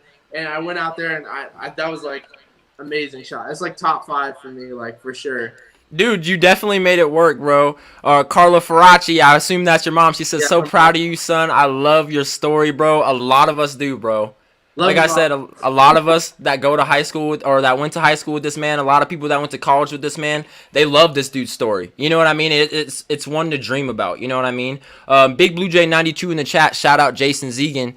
He said, what's your favorite thing about being a video content creator for the MLB? Do they let you keep your creativity or do they try to critique your work at all? So it's like for the creativity part of it, like I have a vision and I go and do it. And then like, if they don't like something, they'll come back and be like, hey, can you fix this? Can you change this? And stuff like that. But for the most part, it's like all our creativity as a team and stuff like that. Like we have like a creative manager and he kind of like dictates like what look we want and like stuff like that.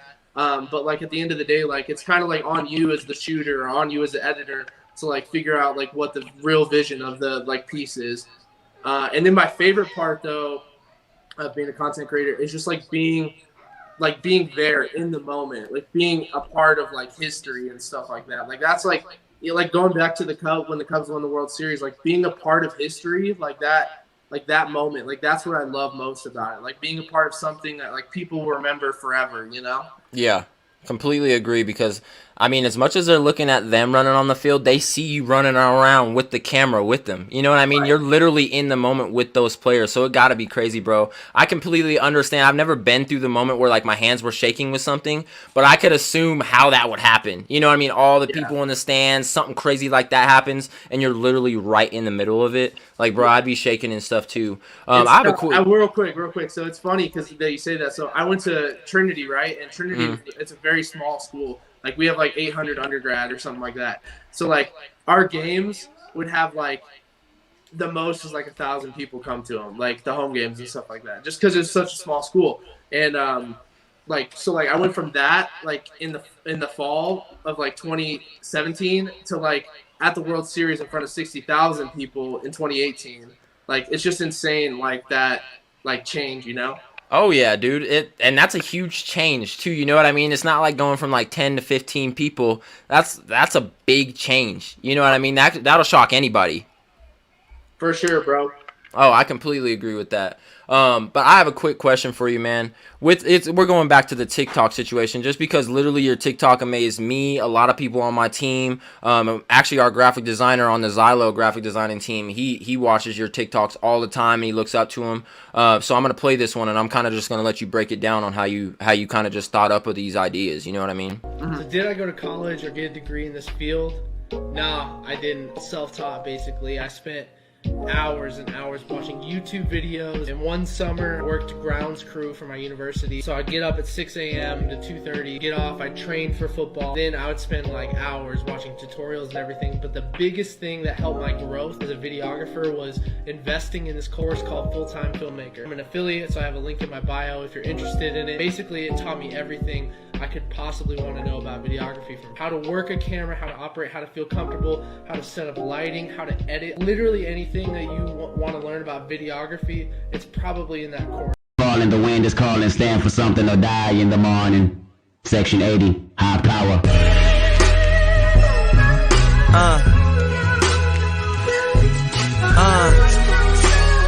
I love it though. You know?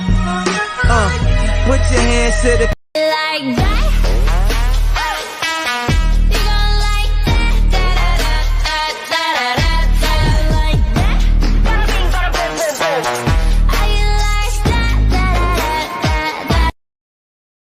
Dude, like I said, bro, your TikTok is crazy. Just the ideas behind your TikToks, the video, the kind of content that you can create. We all on the team was just like, dude, this guy is, I'm so excited for this interview. I want to ask him what he thinks about TikTok and the whole platform. So I'm going to ask you here, just because TikTok is kind of, it's kind of included in like video creating and content creating. Do you see yourself kind of getting big on that platform as well, along with like the MLB career that you have and stuff like that?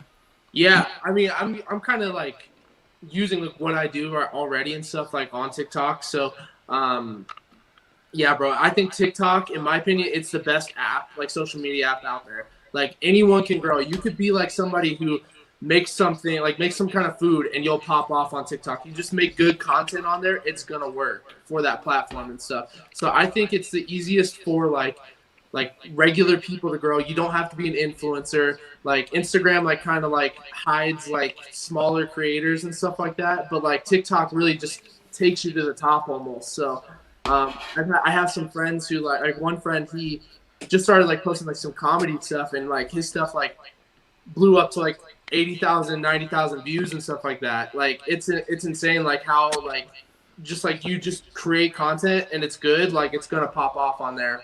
And other platforms, it probably won't. So yeah, I completely agree, and it makes me mad too because I'll post like videos of my daughter, and they'll get like thousands of views and like hundreds of likes, and I'm like, oh yeah, now I'm gonna post something funny of me and see how many likes I can get of it, and it's like 100 views, 4 likes. I'm like, what the hell, bro? Like same hashtag, same all that stuff. So people just like to see what they like to see. You know what I mean? Whether it's MLB content or babies playing with bananas, like it doesn't really matter. You know what I mean? People just like to see what they like to see.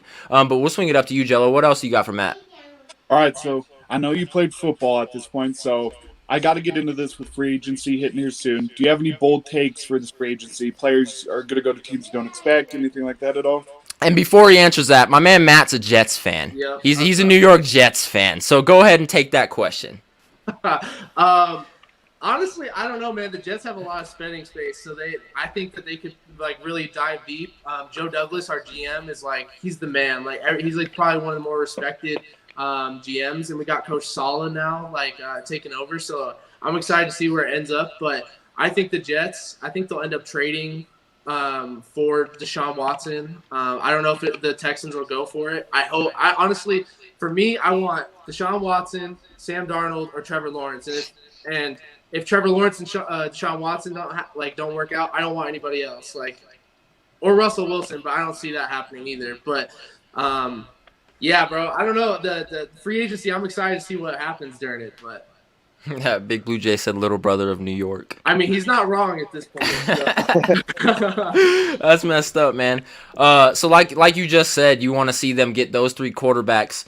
So what if they go Penei Sewell at the number 2 pick? I would love it, bro. You'll be all right with that? Oh, I would love it, bro. I think they have 2 phenomenal tackles. They have like Becton, who they drafted last year. He's probably going to be all pro most of his career, to be honest.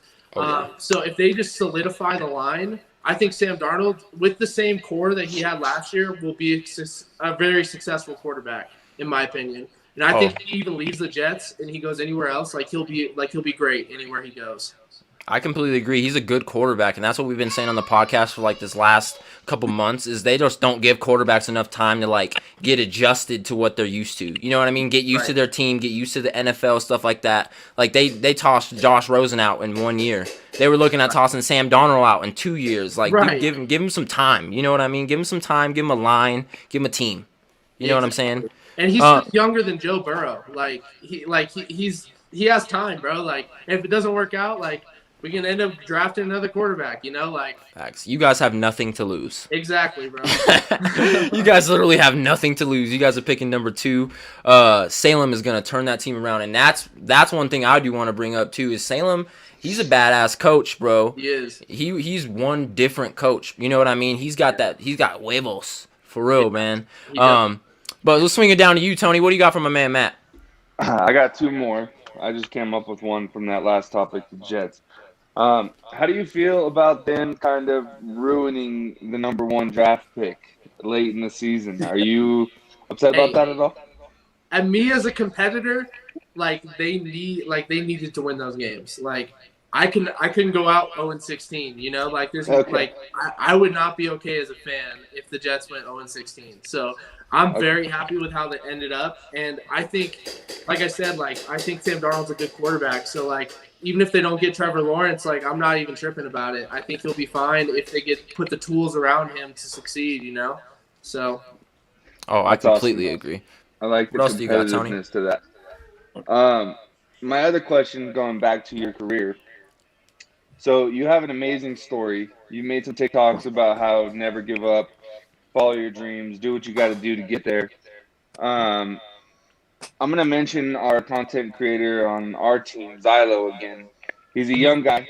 I don't want to say his age because he's on our team. So, but what tips can you give someone that's a young kid trying to get into this career? He's young. He's not fully to your level yet, obviously, but he's trying to get there. So what tips can you give him?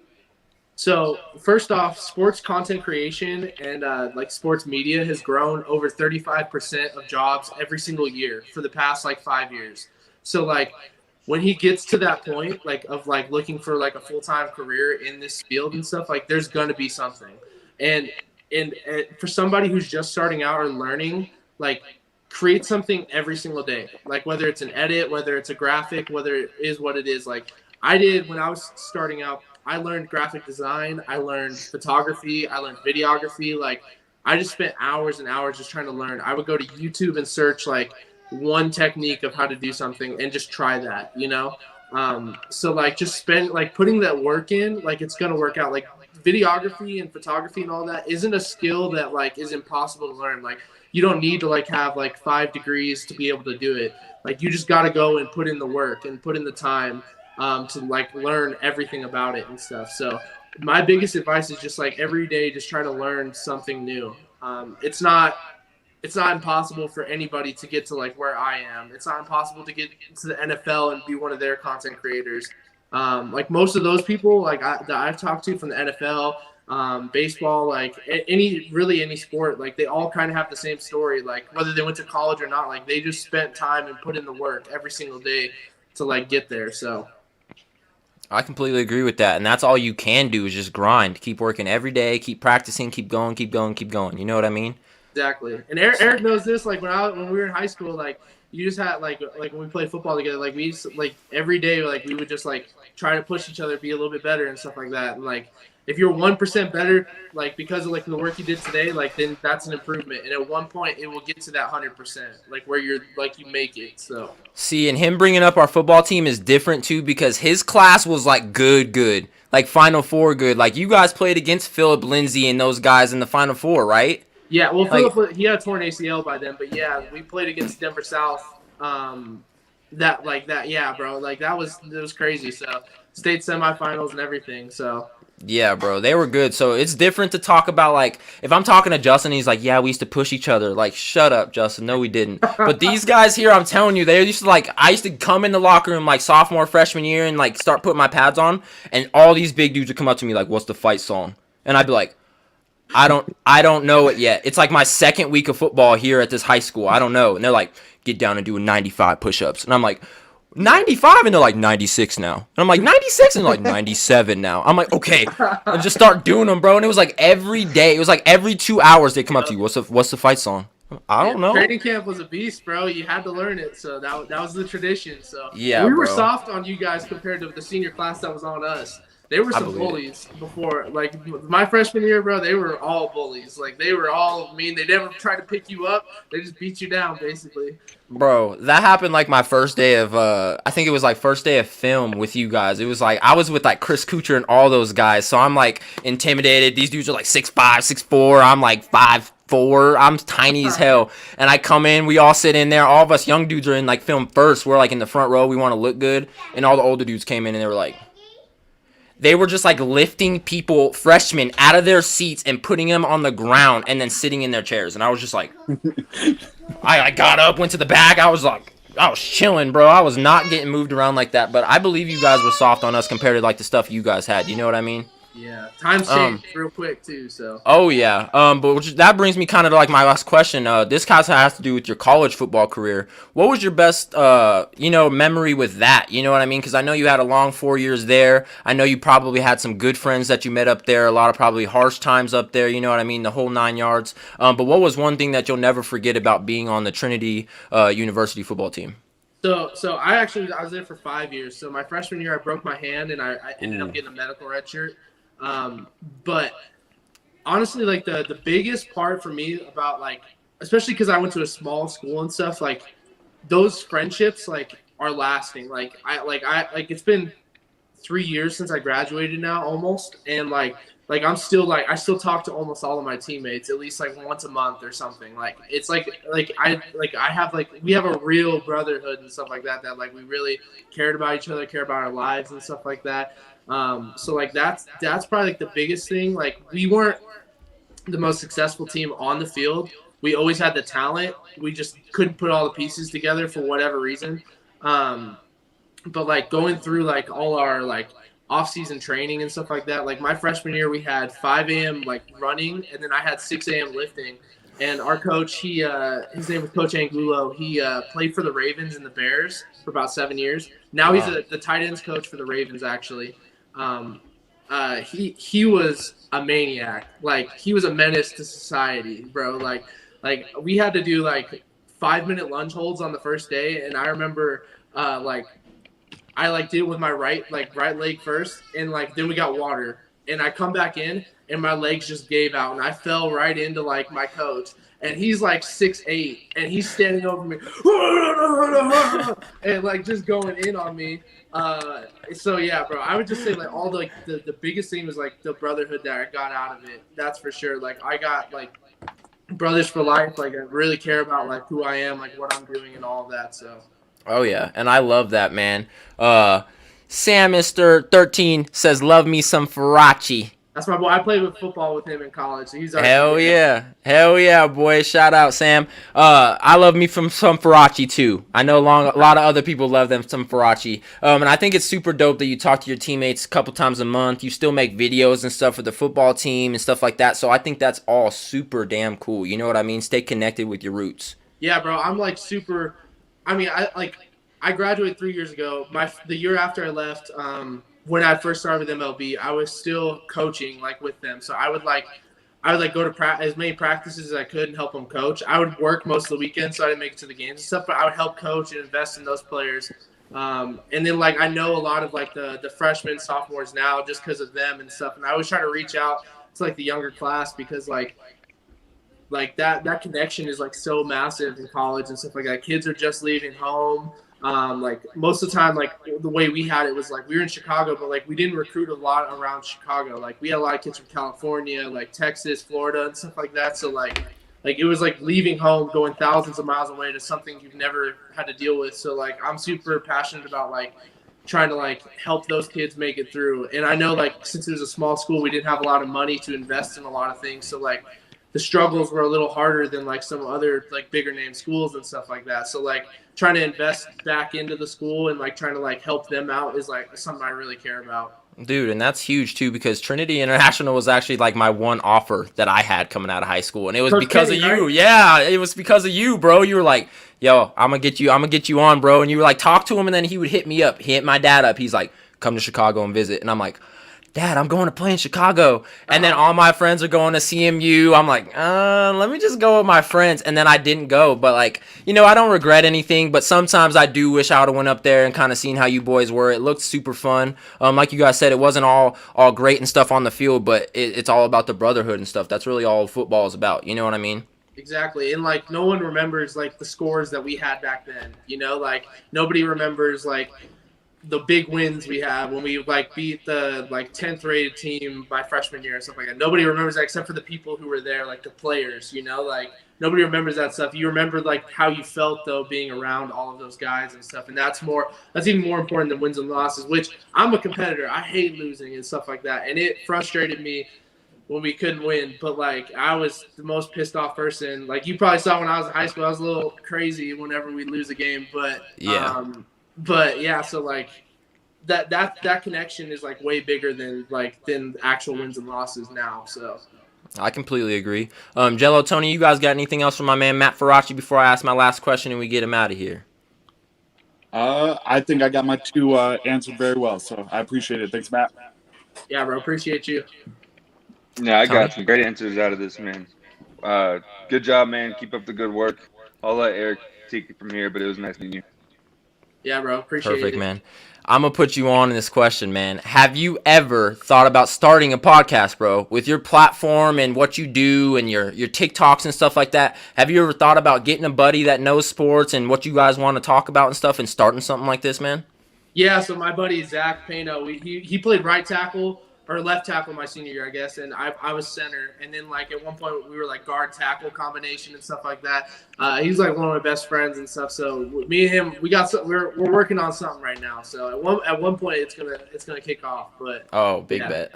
Yeah. Big bet. Yeah, definitely let me know when you do, bro. I'd love to watch it. I'd love to be a part of it, help you out any way I can. You know what I mean, brother? For sure. Yeah, and if you guys ever want me back on, like just talk sports, talk whatever, like I'm down whenever. So just let me know.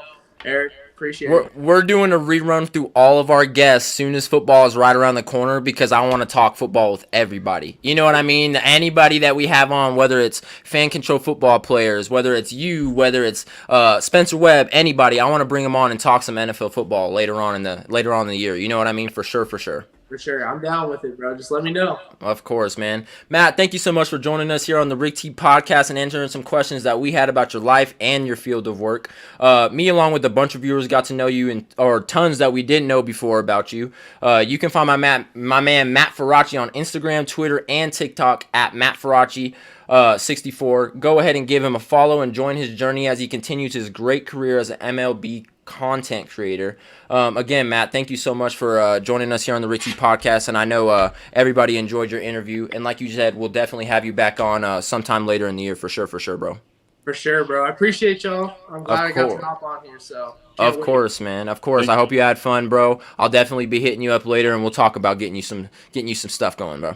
Thanks, bro. Appreciate it. Of course, man. Matthew Faraci. But we made it through. We just had moose and egg, and we made them do that. What it said we made it, but we made it through. We just had moose and egg, and we made them do that. What it said we made it. That was my boy Matt Faraci, MLB content creator. That dude is one of my favorite people in my life. I swear to God, that dude's vibe is so contagious. He's the real deal, though, for real. What do you guys have to say about it, bro? I mean, that was awesome, seeing a little insight into certain things like that, things you don't see every single day. So, I mean, it's awesome. Just the stretch with the MLB and everything like that is just amazing. So it's cool to see him come from where he was to where he's at now. So really, really, really awesome. Like I said, man, it'll give anybody hope to do what they have to do. Anybody can make it out. We have to get into a commercial break real quick. Before we come back with hour 2, we will be talking about the NBA, man. We'll be getting right into it. But before we get to this commercial break, I do want to play this TikTok from Matt Faraci. Shout out to my dog.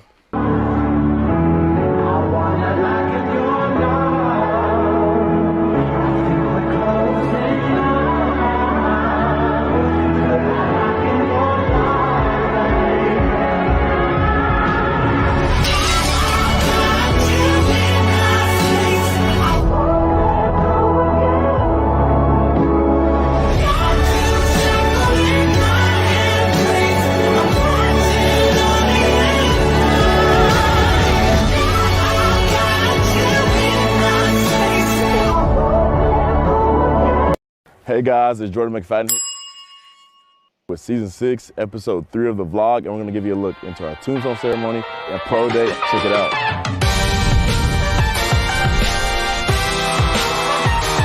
Okay, we're vlogging, man. It's great to be a Tiger.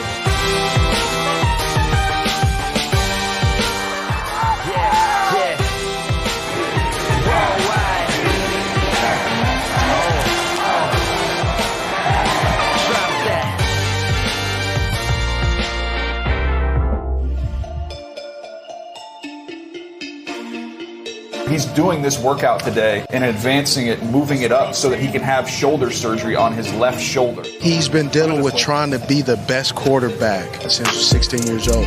He's a kid that really just understands the limelight and what's going on. So he's ready to step up into this big stage. It was awesome just to be out here with the other coaches and all these NFL coaches and watch Trevor perform. It was fun, a lot of fun, and it's crazy how fast time flies, you know, and just to watch him grow up from a high school kid to where he's at now, it's amazing. Seems like just yesterday he was a junior committing to me, and now he's, you know, been there, done that, and an incredible leader, a graduate, and a great teammate, you know, these past 3 years. So I'm just really proud of him and excited for him. Thought he did great today. You know, Trevor is, it's like God said, he'll put me together at quarterback, and then by the way, give him all we call them mindset grades, and that's the competitiveness, toughness, high character, and a great leader. So it's hard to find a place to start. Clemson's helped prepare me for really just this whole process, but even just life in general. Just been around so many great people, have so many good examples of how to do things the right way and how to live your life, that really no matter what the obstacle is, it's just the same approach. So for me, nothing's changed, just kind of a change of scenery. So same work is going in, and just excited for the future. 4 to 6 weeks later.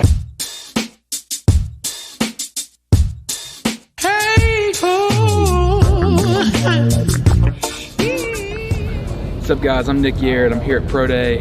I'm really excited to see what our guys can do today. So we got a little bit of everything going on. We got bench press here. We got the vertical over there. We got the 40-yard dash.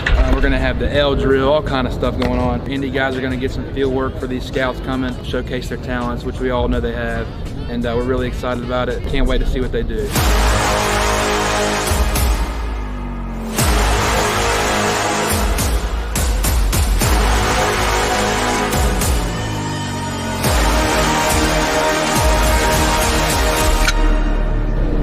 Working, man. It is slight work.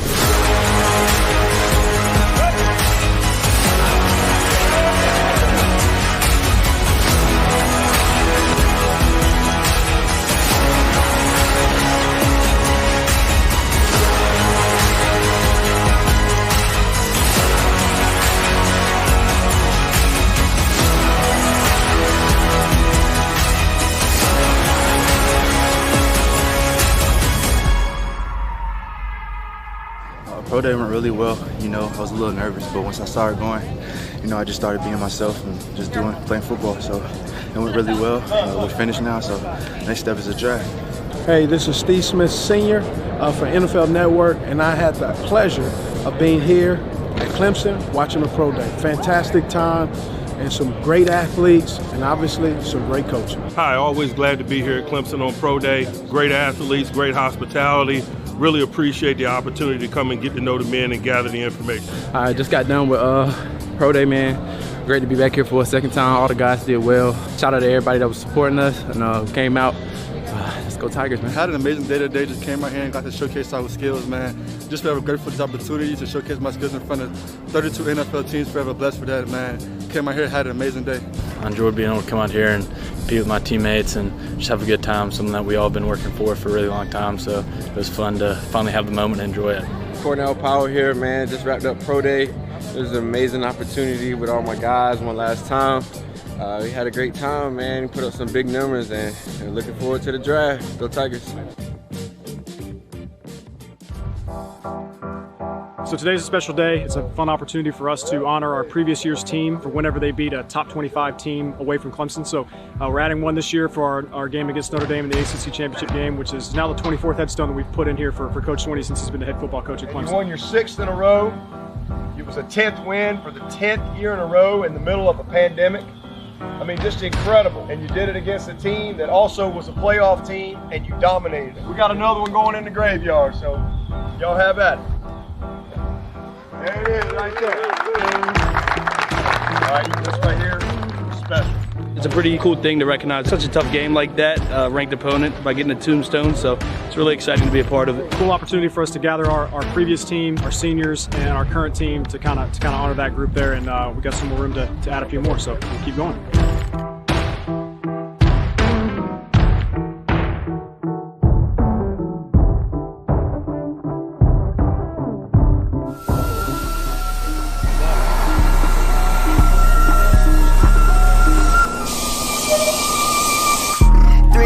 switch it out with a cat. I got a million right here on my lap. Bought a new spider to take out the plants. I stuck on that 40, yeah, hit the gas. Rick going past, they late to relax. It's up in the 35, Rogers off to the end zone. Touchdown, Clemson.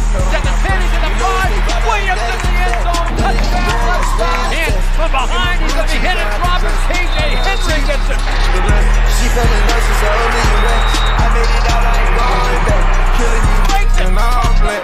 Look at these turn brown. It's not even nobody bad. It's you. Come on, baby, you know that I'm bagging you. I had to get a Louis on bag or two. Niggas won't let it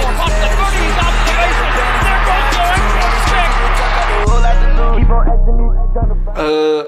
1,000 times. Something like that. Nah, I'm not I cannot sing at all. I cannot sing. I don't know. Yeah, I know how to shoot. And I know how to fight. You can't hear my vocals right now. I gotta say that vocals for, a girl or something. So I gotta say that right now.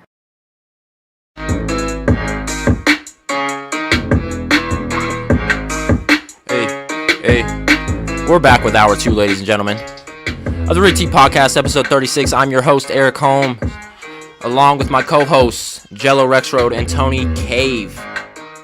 But like I said, we are back. Welcome back, ladies and gentlemen. Episode 36 of the Rick T Podcast. We've made it this far because of you guys. Thank you for sticking with us this far. Breaking news in from my pops. He sent me a text. He said, breaking news. This just in. The Texans trade Pro Bowl linebacker Bernard McKinney to Dolphins for Shaq Lawson. So I thought I had to bring that up before we got involved in the NBA stuff. Why would you tease me like that? What do you mean? You thought he teased me? I thought it was a Deshaun Watson trade. I was like, oh! I did too. I was like, no way. If it was the Deshaun Watson trade, I would have stopped the commercial and been like, oh my God! Oh my God! I would have freaked out, bro. It would have been a different story. Sorry to tease you like that, but these are two good linebackers. You know what I mean? Bernard McKinney to Dolphins for Shaq Lawson.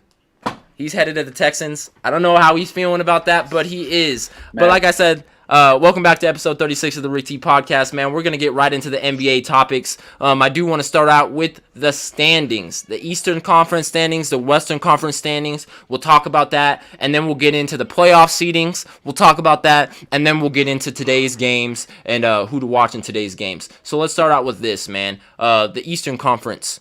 Philadelphia is still sitting at the top at 26-12. Brooklyn's looking pretty good. Boston's looking decent. New York's looking Toronto's looking Milwaukee's Indiana's Miami's Yeah, I don't know. The whole Eastern Conference to me, man, not to be disrespectful, but the Eastern Conference, I'm starting to finally get on board with you guys that the Western Conference is the powerhouse in the NBA. You know what I mean? They have the players, they have the teams, they have the record, and they have the titles. You know what I mean? So let's go on to the Western Conference where it gets a little bit more interesting.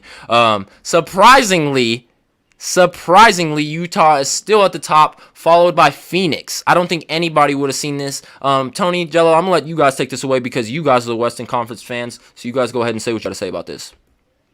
I mean, this is the big thing. These are the two teams that didn't have any big trades outside the Suns signing Chris Paul, which to me at this part in his career, it's not the biggest thing ever. But they found how to play together. The Nuggets as well over these past few years, it's these teams that all got drafted together for the most part that are learning to play together very well. And the Jazz have really stepped it up on defense. Their offense has been very, very good. Same with the Suns. These are teams that hadn't been huge winners over the past few years and finally realized how to do it and how to do it well. And I'm telling you right now, the Jazz, the biggest difference that I see in them more than anybody is that 16-2 home record. You know what I mean? Winning at home is the biggest thing without fans because it's just like an away game. You know what I'm saying? There's no difference to me. Jello, what do you think about the Eastern Conference, though, man? Speak on the Eastern side. I mean, you got to look at how many big name players went from the East to the West now.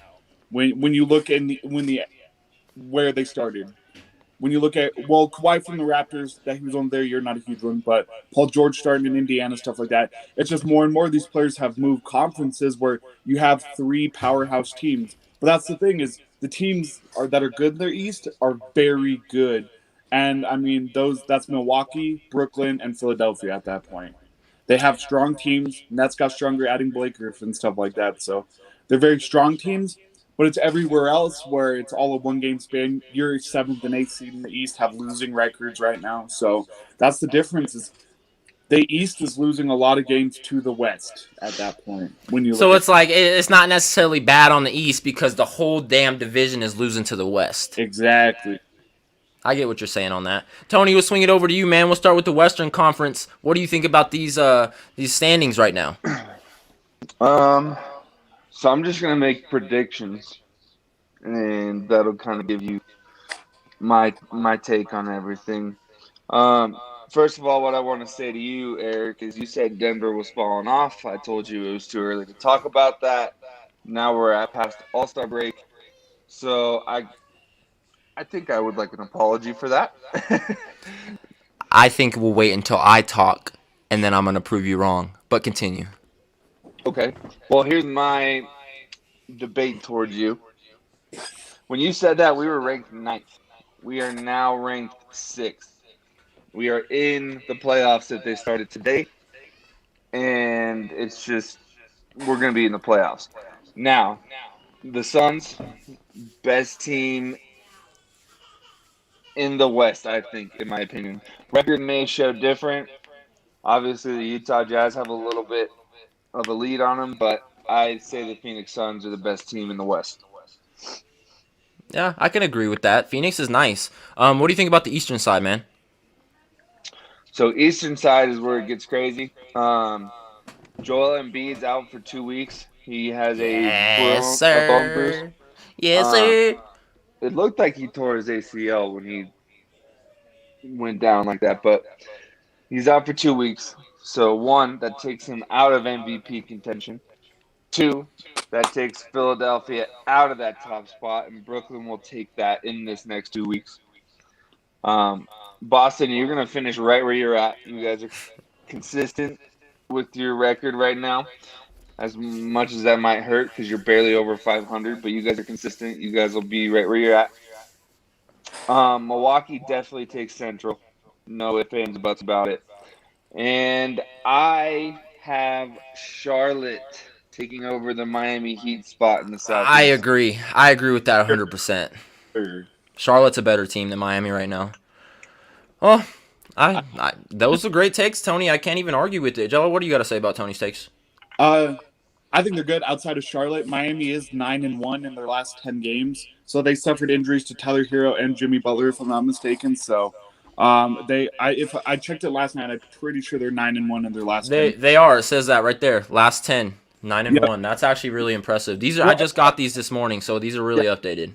So, and this is the big thing with it, is when you lose a player like Hero and Jimmy Butler at the same time, of course you're going to struggle. Any team would. That's like the Nuggets losing Murray and Jokic at one time. Your team is going to struggle, but they're winning. They're back to how they were last year, and it's no surprise there. So I think they're going to take that, and I think they're going to be a high seed. They're the 4th seed in the East right now, if I'm not mistaken, and they're going to be a high seed in the playoffs. I do like everything else, though. I like Embiid being out. Get Jokic into that number 1 spot for MVP, because this is my argument with it. LeBron lost AD, and they lost 7 games in a row, roughly. Yes. Without Anthony Davis out there, so how can you call him the MVP? This is just off this year. No hate on LeBron. It's just off this year. How can you call him the MVP when one other player goes out and they can't win a game?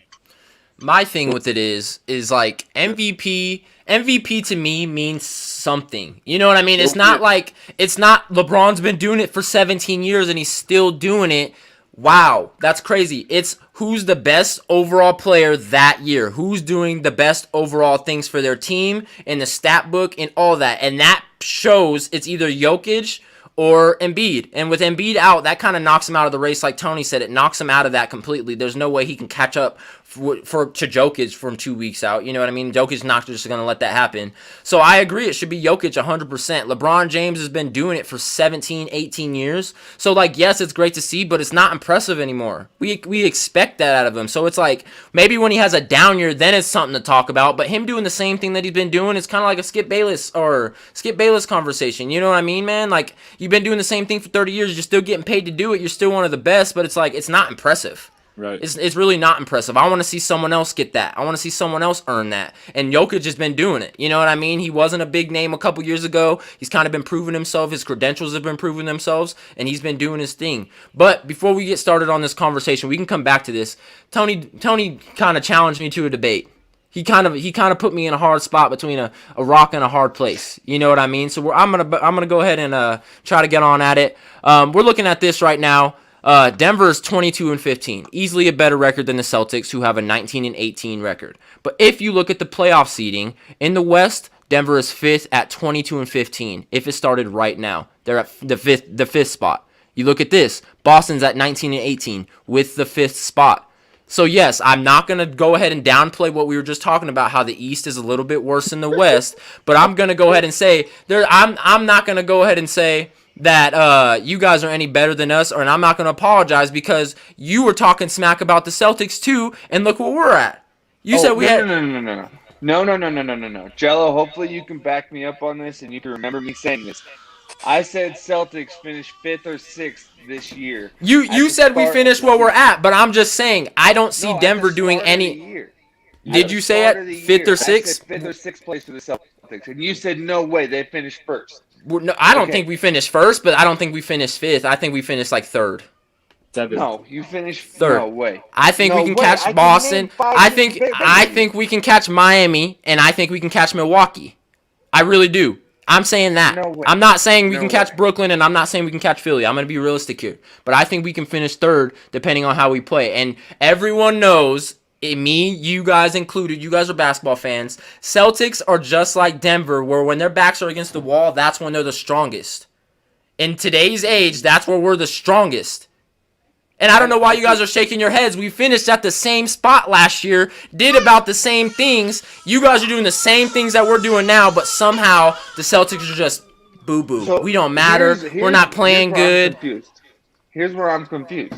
Is because my debate towards you was you said Denver fell off. Denver's not going to do well this year. You said that at the beginning when we were like negative record. When we had like the New Orleans Pelicans type record. Yeah, and you said that we needed to wait. It was a little too early. It was a little too early. You're right. You're completely right on that. That's what the debate was. I didn't say anything about Boston and Denver compared. The debate my thing with it too right now though is it's still too early. It's the grind right now. People are fighting to get these spots. People are fighting to get these spots. Anything could change right now. Like I just said, Boston can catch the 2 teams in front of them. We easily could. No. Yes, we could. They're only 4 games ahead of us. What are you talking about? We can't catch them. Right now, I avoid Boston in parlays.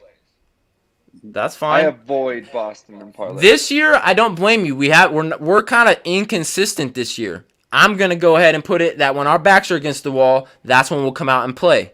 Same thing with Denver. You guys started to fall off a little bit. I said it again. You guys came back, and now you guys are grinding. You guys are fighting. But it's still too early to be like, Denver's back, baby. You guys could fall off easily again. It's not. No, it's not. Okay. No, pull up the Western standings right now. Boom. Portland's 1 game behind you. Okay. San Antonio's 2 games. Dallas is 2 games. Say they catch up, you guys are out. Or you guys are in that A seed playing Utah. Okay. 7 games. Take a look at this real quick. Golden State, 19-19. Now go to the Eastern Conference. Dude, we just talked about this. Boston is 19-18. We're not talking about we're not talking about Boston anymore. We're talking about it's too early to say that you guys are just in it. You guys are back. No, you guys are not. We picked it up a lot. That's like saying that the Boston Celtics are stuck at 5. No, we're not. Okay, in the West, I guarantee you we finish 5th. I can guarantee that. I think 6. I think 6 is a good spot. I think 4th. I think Portland is better than you guys, and everyone ahead of you guys is better than you guys. I don't think San Antonio Portland's better than us. Yes. Well, Jello, what's our record against Portland this year? Portland beat us, 2 years ago? That was the last time? Yo, why you bringing past situations into this? We're talking now. We're talking now. What's our record against Portland this year, Jello? Now we're much better than that team is. And there's a reason behind it at that point, is they have good players, but we play much better than they do. We play more consistent. I know the record shows it as this way this year, but we've had a much harder schedule and we beat some much better teams than they have. Let Yeah, Eric answer that. Yeah, let me pull this up real quick. Auntie Lisa said they were talking about the Skip Bayless contract, her and my uncle. Auntie, it's Skip Bayless recently signed a 4-year deal for $32 million, which is 7th among running backs. You know what I mean? Like, that's crazy contract. Go ahead and tell Uncle BJ that. Let him know if he needs anything for sports knowledge or whatever. Just watch the Rick T podcast or hit me up in my messages. You know what I mean? But back to what we were saying. Jalen said you're tripping, Tony. Jalen said you're big tripping. The day I take basketball advice from Jalen is the day pigs fucking fly. Or sorry about my mouth. Today's the day you should take basketball advice from me. You should take basketball advice from me. I said a couple cuss words earlier too. It slipped. All right. I was like, I broke the streak. Dang it. Nah, it slipped. But yeah, I'm not taking basketball advice from Jay. He wants every player to go to the Saints, so we all know how this is going to go. We get it. All I'm saying, though, is he's right. You are tripping. None of this is set in stone yet. How many games are left? Does anyone know that? I didn't say it was. It's 72 games this season, so... It's 72 full games. So there's about 30-something games left. 35. It's not over. It's not. And that's what I'm saying, is that, if anything, Denver's going to finish better than what I'm saying right now. I'm trying to help you in this debate by saying we're going to finish 5th. So I'm gonna make a bold take before you guys go ahead and discuss this. I'm just gonna make my take right here. I think Denver. I can pull up your take from the first one about the NBA if you want me to. I'm not very good at NBA takes, but I feel like since we're at this point in the topic and since we're at this point in the season, I'm gonna make another bold take. Okay. Let me pull these back up just so I can make sure. We're talking about the West first. Denver is in 5th right now with about 35 games left. I see them finishing, I guess I can agree with you at 5th or 6th. I don't see them finishing any higher than that. But Celtics, I don't see them finishing any lower than 5. I don't see them finishing any lower than 5, and I see them finishing at 3 realistically. That's my bold take for right now until playoffs. That is what I'm going with. I think the Celtics get a better seed than Denver, and that might be a little biased. So, Jello, what do you got to say, bro? All right, I'm just going to throw out a couple things. Oh, I got to throw out Eric owes me another shirt because the Pelicans beat the Celtics in overtime in that game a couple weeks back. I'm going to throw that one out there really quick. And this is what I've been saying about the Celtics and the reason why I don't think they're going to finish. That's why I think they're going to finish under 5. It's because they don't have a 1 and they don't have a 5. Theis isn't the answer. Kemba Walker hasn't been the answer this year. Overall, you have Tatum, you have Brown. Those are great players, don't get me wrong. But when their backs are against the wall, those are your 2 players you have. And you can only work them so much before it drops off. I think that's their biggest issue here at this point. So the only reason why I'm saying that is where the Nuggets players are finally coming together as a team, where we struggled the first half of the season. We're coming together as a team. We're 5-1 in our last 6 games. We beat teams. We blew out the Bucks, Pacers, teams like that, where our team is coming together and everyone is playing consistently, playing well, working as a team, where the Celtics have those 2 players and everybody else is just there. Like, I get they have Robert Williams. I get they have Pritchard. I get, Aaron Nesmith at that point. But the Celtics have 2 players to get them through the rest of their season at that point. The Eric, Nuggets, you look like you're asking your grandkids to go get the newspaper off the front driveway. Fix your glasses, bro. But this Jello, you want to know the advantage that the Boston Celtics have over the Denver Nuggets? All year, every year, we play in the East. We play in the East. We play in the East. So I don't care about anything you're saying, man. We play in the East. We don't got to worry about you. So I want to address Jay's comment real quick. The Nuggets aren't that good. We're 5th in the West. In the West. Top 10 teams in the West could each finish 1st in the East. Yep. No. False. Okay, with the new Nets team, false. With the new Utah could finish 1st. Lakers could finish 1st. Clippers could finish 1st. Denver I'll go ahead and say, I think Denver could finish 1st in the East too. I will say that, but no other teams could. You said Portland was better than Denver. They are, but Portland couldn't finish in the East. You guys can beat us. Portland can't beat us. We're done. That makes no sense. No, it doesn't. That's like saying the Jets beat the Raiders, but the Raiders beat the Chiefs. The Jets are better than the Chiefs. No. You know what I mean? Like, it doesn't work that way. I think Portland is better than Denver, but I think Denver would be better off in the East than Portland would. Portland's a different team than Denver. They are like plays more like an East team. They just don't got it. They just Portland don't got plays it. more like an East team than Denver does. Look at this fool coming up 2 hours into the show. This fool Clinton out in the mic. What? Polo Sunday, I like it. Jets didn't beat Raiders though. Morning, Shut Justin. up, man. Walk off Hail Mary to Ruggs. Maybe if you would have been here when we had our guest interview on, you would know a little bit about that walk off. Maybe you'd have had something to say, but instead you show up 2 hours, 1 minute, and 58 seconds into the podcast. Justin, what a manager! What a manager! Yeesh. Yeesh. All right, let's move on because I'm gonna get caught up in this and we're never gonna get off. All right, man. Okay. Shit. Move. Jello, say it. Bring it back in. Bring it back in. No, I just want to throw. Isn't Jay a Thunder fan? If we're at it, I think Jalen's a New Orleans Pelicans fan, but to be honest, I don't think Jalen's like a basketball fan. Jay said he's a Lakers/LeBron fan. Oh, he did say that. He did. Jesse's a Portland fan. He's a Lakers/LeBron fan. Yeah. Hey. The Lakers, Jay, 3 years ago when they finished 10th in the West and the Nuggets beat them by he wasn't. No, he Chat. wasn't. Yo, I want to go ahead and ask chat to do this. If you guys are watching the Rick T Podcast episode 36 right now, go ahead and drop your guys' favorite NBA teams. So that way when I talk about these NBA teams, I know who I'm talking to. You know what I'm saying? Because if I say something bad about the New Orleans Pelicans and Jalen's a Pelicans fan, I want him to know. I know I got Jason on my side with me and Jello. I know I got Jason on my side. All right, here I want to go. Let's go double or nothing on our bet, Eric, and I want to go Charlotte finishes above Boston by the end of the year. Let me pull up the records real quick one more time. They're that's like 2 games behind you. I think they're one. They're one behind they're us. Tied. They're tied. No, 19-18, 18-18. I'm fucking blind. No, you're good. Last 10 games we're 5-5. They're 6-4. Oh God. Deal. All right, heard. Deal. That's for our shirt bet, right? Yes, sir. Okay, big bet, man. When am I gonna get my shirt? Did we have a bet on it? I've been owed a shirt since like week fucking.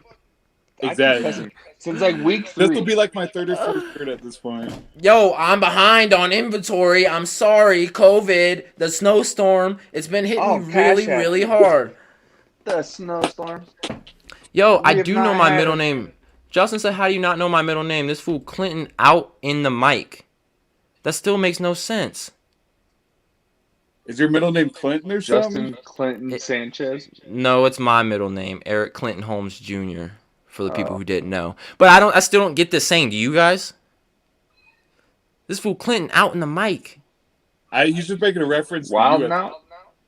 You out in the mic. I might be wildin', but I'm right. I got Jello's helmet from 2 episodes. When were you talking like an old man? Man, you don't need to know that. Oh, when you had your glasses down here. Oh, got you. Yeah, that's Cletus. That's not Clinton. That's Cletus. Hold up. We got a new viewer right here. Camaro guy, 68. He said clips. But I don't watch or follow NBA. Honestly, the Clippers are a good team. That's a fun situation to follow. I low key wish that like Boston had another team to talk about. It is Clippers, Lakers. Fan. Yeah, Nuggets. Nuggets. You guys knocked them out in the fucking semifinals last year. You know what I mean? Hold on, let me read chat real quick. Oh, sorry. We had a fight in March Madness. Jay. Was it coaches again or players this time? Players. Oh shit! Did you see the Juwan Howard thing with the getting into it with the other coach the other day? Yeah. This is LSU and Alabama. My boy Matt Faraci says, "Go Nuggets." I wish you were on the podcast again. I would say I completely disagree with you. You need to switch up to a Boston fan. You need to go root for the green. You bleed green, Nat. Come on now. Sorry, I'm watching March Madness behind me. It's ranked 3 LSU versus ranked 1 Alabama, SEC championship. Where did Alabama come from? This is like their first time in the championship game since 2002. That's what I said. When was the first time we were like the stuff at football and then the stuff at basketball too? Right. Well, but a few teams got lucky in the end of it with a few teams being out. But the only NBA player to come out of Alabama is Colin Sexton. He's kind of cold though. He's raw. He's raw. He's definitely a good player. But let's talk about today's games, man. We'll go ahead and talk about the first game today, 12 p.m. I believe these are our time, so Mountain Time. So 2 p.m. Eastern. Grizzlies versus Thunder. That should be a decent game. John Morant's going to take on the Thunder. Next, we got Jazz versus Warriors. That should be a pretty sweet one. That'll actually be a pretty decent game for the West.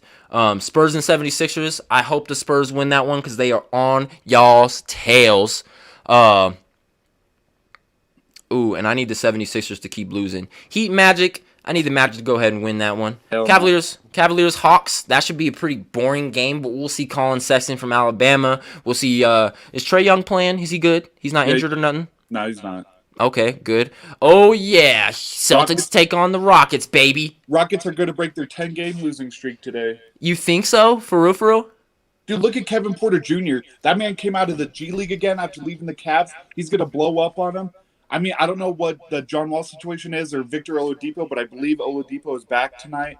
And I think Christian Wood might be back as well, if I'm not mistaken. So if they have those players, they're going to give the Celtics a run for their money. I highly doubt they're going to win because they're our losing team. Like I said at the beginning of the year, they're going to finish last. But just for my argument's sake today, if they lose to the Rockets, I got a really good argument for next week. So yeah, if we lose to the Rockets, I have a really bad argument for last week. So that's why I was like, oh, we play the Rockets. We better destroy these dudes. They don't got nobody. They do have a couple decent players. But like you said, the dude coming out of the G League, stuff like that, that's no Jason Tatum. That's no Smart. And if Marcus Smart and Jason Tatum are on their game, especially with Kemba Walker and Theis playing their game, we're a good team. But like you said, we're inconsistent. We don't. Our 1 and our 5 is really inconsistent. I'll tell you about the Celtics have a great team and they have a bunch of talent. But this year they're just not able to get it together. I don't know if it's COVID or what, because I know Kemba missed a bunch of time and Smart's missing time, whatnot. But like I said, Theis needs out. Robert Williams needs time. But I know there's issues with Williams, but I've said this about Theis, and it's working out perfectly. It's just like Gasol for LA.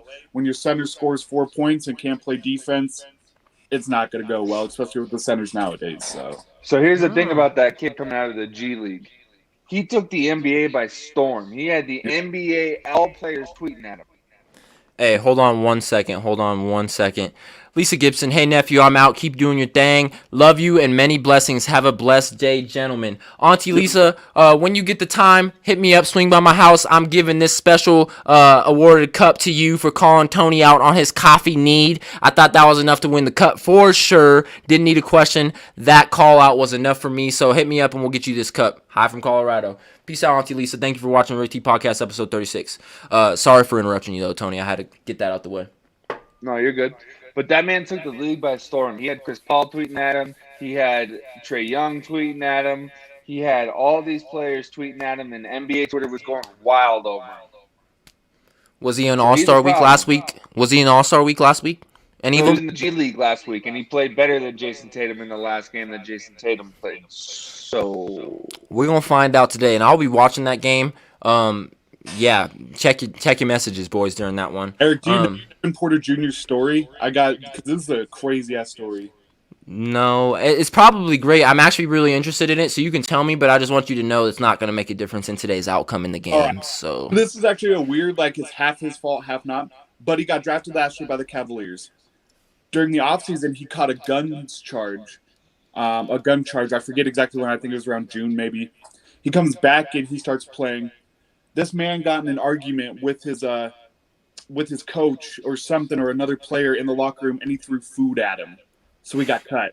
That was the final straw. He got cut. He drops down to the G League, becomes the number 1 player in like 2 days, comes up and just balls out his first game in the NBA. It was just like he went from like 0 to 100 real quick. So it's just he's the most hyped NBA player right now, and it sounds weird saying that, but it's true. what's his number so I can keep an eye on him? I don't know what You'll see him. You'll see him. Do you guys know Jason Tatum's number? Jason's 0, right? I just wanted to make sure you guys knew the difference between the players that we're talking about. Okay. I don't care about this guy. We have Jason Tatum. You should be hyping up Jaylen Brown. Jason Tatum hasn't been here all year. Jaylen Brown's been a monster. He has been a monster, but I'm a Jason Tatum fan. I'm really biased on Jason Tatum. I'm sorry. It's a little out of my He shouldn't have made character. All-Star Week, in my opinion. Jason Tatum did not perform well enough to make All-Star Week. Okay, so I will say this: he shouldn't have made the All-Star game.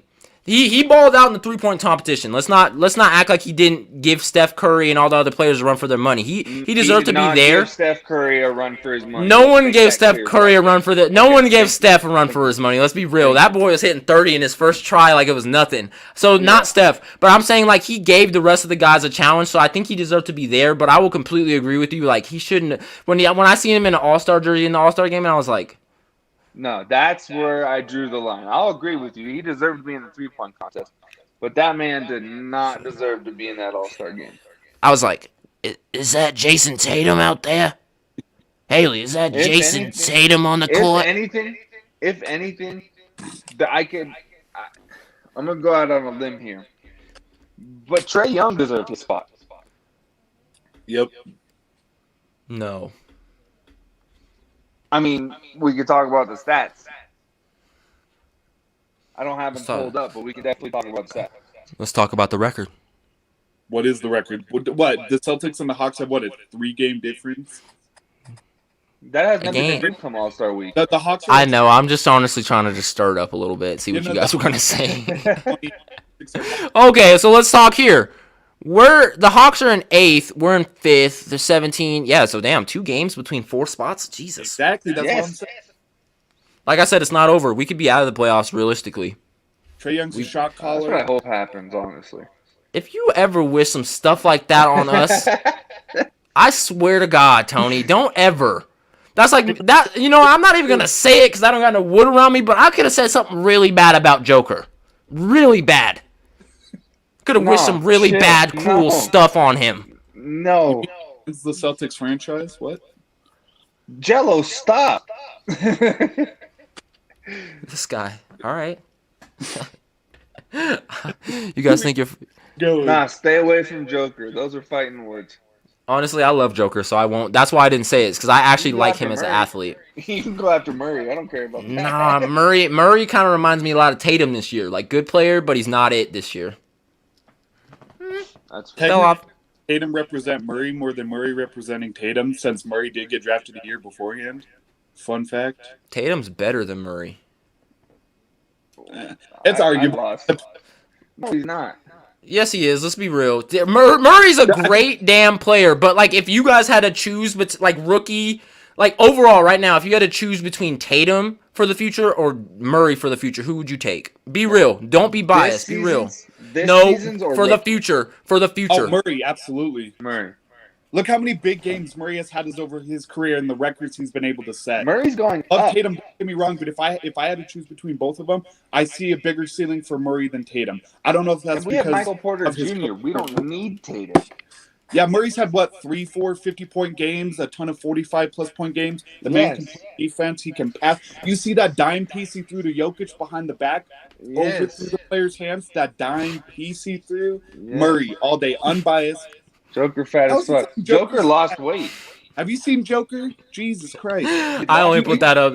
I think Joker looks good. I just thought that was funny. Joker. I know, but he was fat, but he lost weight, so that just means Jay's not watching the NBA this season. So I got to stop asking Denver fans questions about Denver, Jason included. Neither are consistent, but Murray. If I asked any person outside of Denver or Boston to pick between those two players that knew basketball, they would pick Tatum. Sorry, they would pick Tatum. 2 years ago when he dunked on LeBron. Dude, or he's 3 still years ago. How long ago was that? 4 years ago? He's still the same dude. He's still the same guy. He needs to lose some more weight. He's a center. No, he's a center. No, I'm done responding to Jay for the day. Yeah, I bet Jay could go out there. He's like, I could be a center. I'm big enough. And then you get smacked around for 4 minutes and it's game over. All right, let's move on. This is getting hostile. No, let's stay right the hell here. Let's talk about this. Boston is going places. Tatum's going places. He's gonna win MVP Tatum's soon. going to another team. No, I think they'll probably let Marcus Smart or any of those dudes go before they let Tatum go. Let's be real. Marcus Smart. He's the one that has any attitude on your team. Yeah, he's got some aggression. He's like a little Pat Everybody Beverly. else on the Boston Celtics has no emotion. Bro, Jason Tatum he's a guy. Jason Tatum's a dude. He's a dude. He's a dude. Do you guys agree? Yes. So we're taking Tatum over Murray. You guys agree he's a dude? Nah, Murray over Tatum. Murray over Tatum. I'm sorry. You guys are some bums, man. Okay, I'm not gonna put Jalen's comment up. Now he's just getting real ridiculous, and he's just trying to start arguments. We're not gonna do it. Yeah. We're not gonna feed into that kind of hate, Jay. But NBA talk was hella good today. Thank you, boys. Definitely. Wait, we didn't even finish the damn games. Let's see. We were on the Celtics game and just got lost. Trailblazers take on the Timberwolves.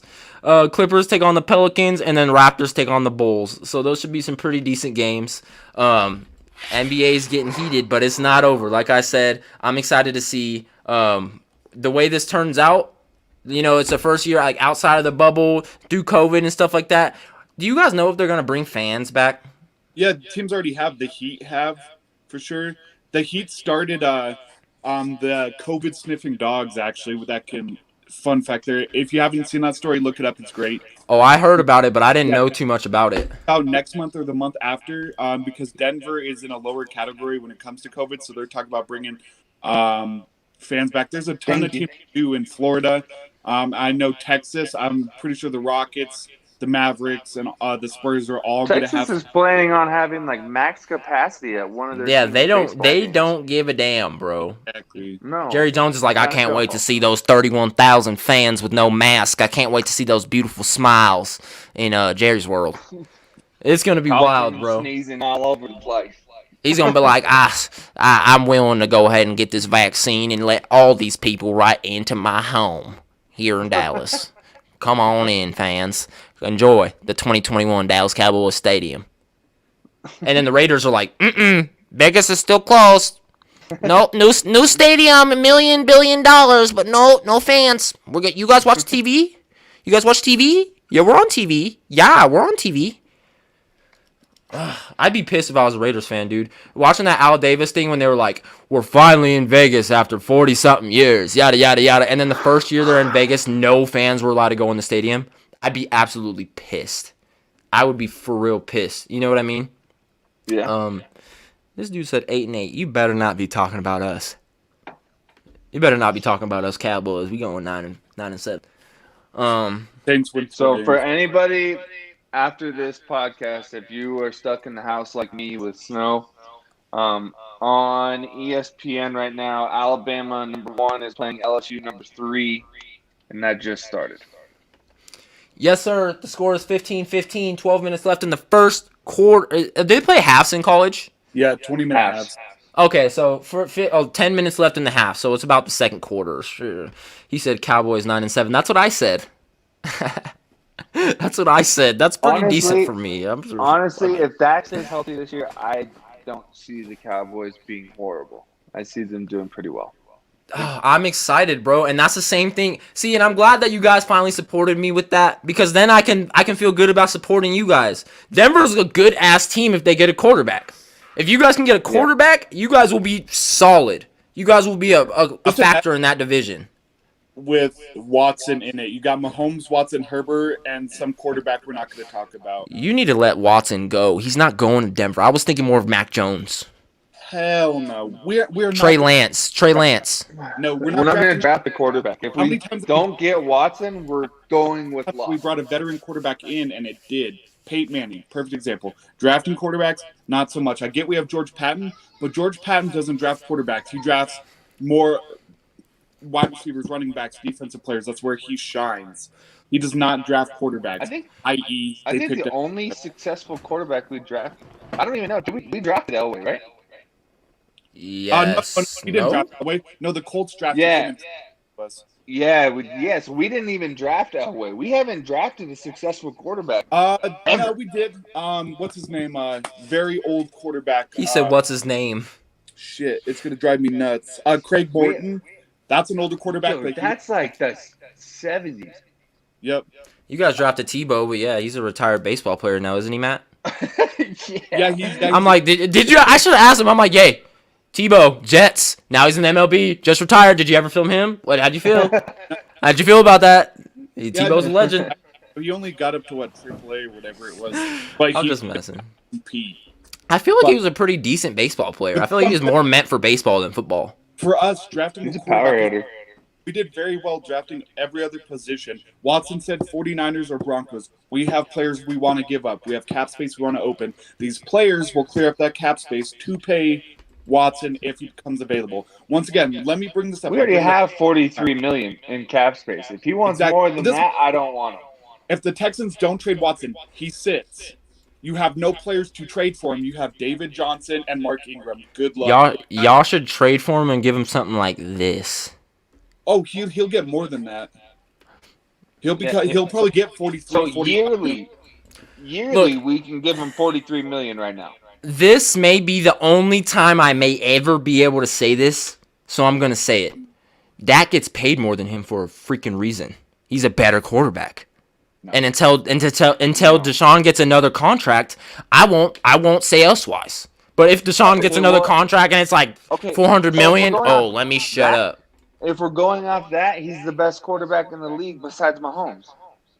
Who? You think he's the second best quarterback in the league? Dak. Didn't he lead in yards and everything else like that last year? I truly do. Overall, I think Dak is the best. Right behind Mahomes. If we're looking at and this is how I personally the reigning MVP.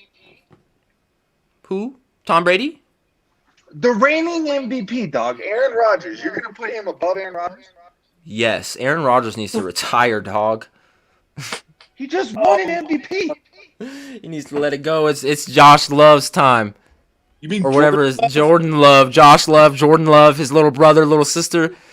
Look at this. Jordan Love gets paid second least on the bottom, and it's his time. Look, and let me be honest. I'm just talking shit. I just wanted to shake it up a little bit. Aaron Rodgers is good, but yes, I do think Dak is better than him. Dak didn't get a full season. You're telling me if Dak had a full season this year that he wouldn't have competed for it? He would have, but he wouldn't have had the completion rating that Aaron Rodgers had. He would have had 10 times more. Aaron Rodgers was throwing like 28 passes and completing 24 of them all season. I think in this episode I'm becoming the Skip Bayless, and I don't like it. The chat's coming after me. You're on crack, Eric. Dak is low-key a winner, but Aaron Rodgers is a savage. You're asleep, Eric. No, I'm not. I'm being real. Dak is the truth, damn it. You guys are going to listen to it, and we're going to show you. Look, I can't wait, bro. In the future, when I'm on, like, Texas radio, I'm be like, welcome to Texas Radio 95.1. This is Eric Holmes, your host of... And I'm be like, Dallas Cowboys coming off their second Super Bowl win. It's about time. And, back in 2021, I was on this podcast, the thing that got me started, the Rick T podcast, and I told these guys Dak was the second best quarterback. I think I was wrong. He's the first best quarterback in the NFL. No. Y'all feeling that? Y'all feeling that vibe? No. That's a cool little vibe. And this is my thing. I think Dak can win, but I think there's a bunch of quarterbacks better than Dak. We'll see this season, but I think the Cowboys are going to do good. But I think there's a few quarterbacks. Watson is better than Dak and Aaron Rodgers. Yes, sir. So calm down on that broken leg. It's not even broken anymore. He's doing drop backs and cuts. He's looking good. Dak's looking good. Put that man in a highlight video. Put that man in a training video. I could see that. I think the reason that he wasn't in a major contention for MVP was because of their record. Well, yeah, he has no one around him. I'll say Deshaun Watson is a decent quarterback, and if I had to compare anyone to Dak Prescott, it would be Deshaun Watson, and I think it's probably because a lot of their size and their look. You have that ass backwards. Nah, bro. No, I really don't. To anybody, it's gonna be Deshaun Watson. Cabdro, hey, what's good, Eric? Glad to see you doing well, bro. Hey, man, appreciate you coming to the Rick T Podcast, episode 36, man. We always love the support, dog. I hope you're doing well as well, man. Thanks for checking up on us, man. Taysom Hill or Jameis? Jalen, shut your mouth. Shut your damn mouth and let us discuss this. Let me go first. I'm gonna be short with this. He was legally blind, but now we can see. That boy Jameis needs a contract. I'm telling you right now, Jameis is better than Taysom Hill. Taysom Hill is more of an athlete to me. He needs to play tight end, receiver, special teams. He's a great player like that. He needs to stay out of the quarterback spot, though. He needs to keep playing 19 positions other than quarterback. Whatever position he wants to play, perfectly fine. Let Jameis Winston take quarterback. Oh, I agree. Jameis. Jello, what do you think? Jameis or Taysom Hill? I don't think Jameis should play, in my opinion. We saw what he threw one touchdown and is like 3 times on the field. Nah, he's going to be the same player he always has been. Watch. If he I mean, those are great odds if you think about that. Yeah, that's a 30%. I don't know. 35, 33. I'll put that's money. A 33% touchdown percentage. You're on the field. You score a touchdown one every 3 plays. I bet if he gave him 3 more plays, there'd be 3 interceptions there. So, I'll put money on it. He has more interceptions than touchdowns next year if he does. No, play. he got eye surgery. He's fine. That doesn't. He was blind, Jello. Damn, give him a break. He was legally blind. Jello. Taysom Hill was put in over him because. Let's be nice. We don't have to go there. I mean, you're not wrong, but you didn't have to say it. I mean, good Lord. Good Lord, Jello. Good Lord. He didn't play. Taysom Hill got to start over him for a reason. There was something at practice they didn't like, and I'm guessing it was interceptions or he couldn't compete in that position. So 50 TDs and 50 INTs. He was legally blind. I'll put this. I'm guessing his interceptions are 30 to 40% more than his touchdowns next year. So Jello tries to bring statistics into it. How many rushing yards did Taysom Hill have this year? I don't know off the top of my head, but probably quite a bit. How many passing yards did he have? He had less than rushing, but that's not his fault. That's really come down to play calling. The man can still. So answer the question. Answer the question. Oh no, Taysom Hill over Winston. So you're gonna try to put a quarterback that likes to put his shoulder down, get rid of Jameis Winston. He returns punts. He returns kicks. Yep, man can take a hit. And then you're gonna put him, a mobile quarterback, in the backfield with probably one of the top 3 running backs in the league. No, for sure one of the top 3 running backs in the league. If there's other quarterbacks behind Hill, I would put them over Hill. But in this situation, being Jameis Winston and the things we've seen from Jameis Winston in the past at this point, where he has not been able to, outside of eye surgery, he has not been able to be that consistent quarterback. So I would put Hill over Winston. If it was another quarterback, most likely outside of Cam Newton, I would put them over Hill. But in this situation, I'm putting Hill over Jameis Winston all day. So wait next year where it just shows how right I am. Just wait. All right. So here's the thing. Anybody on the Rick T podcast from now on, we will be drug testing weekly. On crack, meth drug tests too. We're not talking about the weed. We're talking about meth, Jello. You mean you're cracking Dak over there, Eric? Cracking Dak? Dak's crack? Oh, that sounded a little weird. Yeah, that sounded a little weird. Okay, that was. I tried for it. It didn't work. We're gonna throw that one away. Someone clip that. Don't clip that, man. And send it to Dak. Dak's like, what the hell is going on with this podcast? I'm like, Dak's crack. Do it. Dak's crack.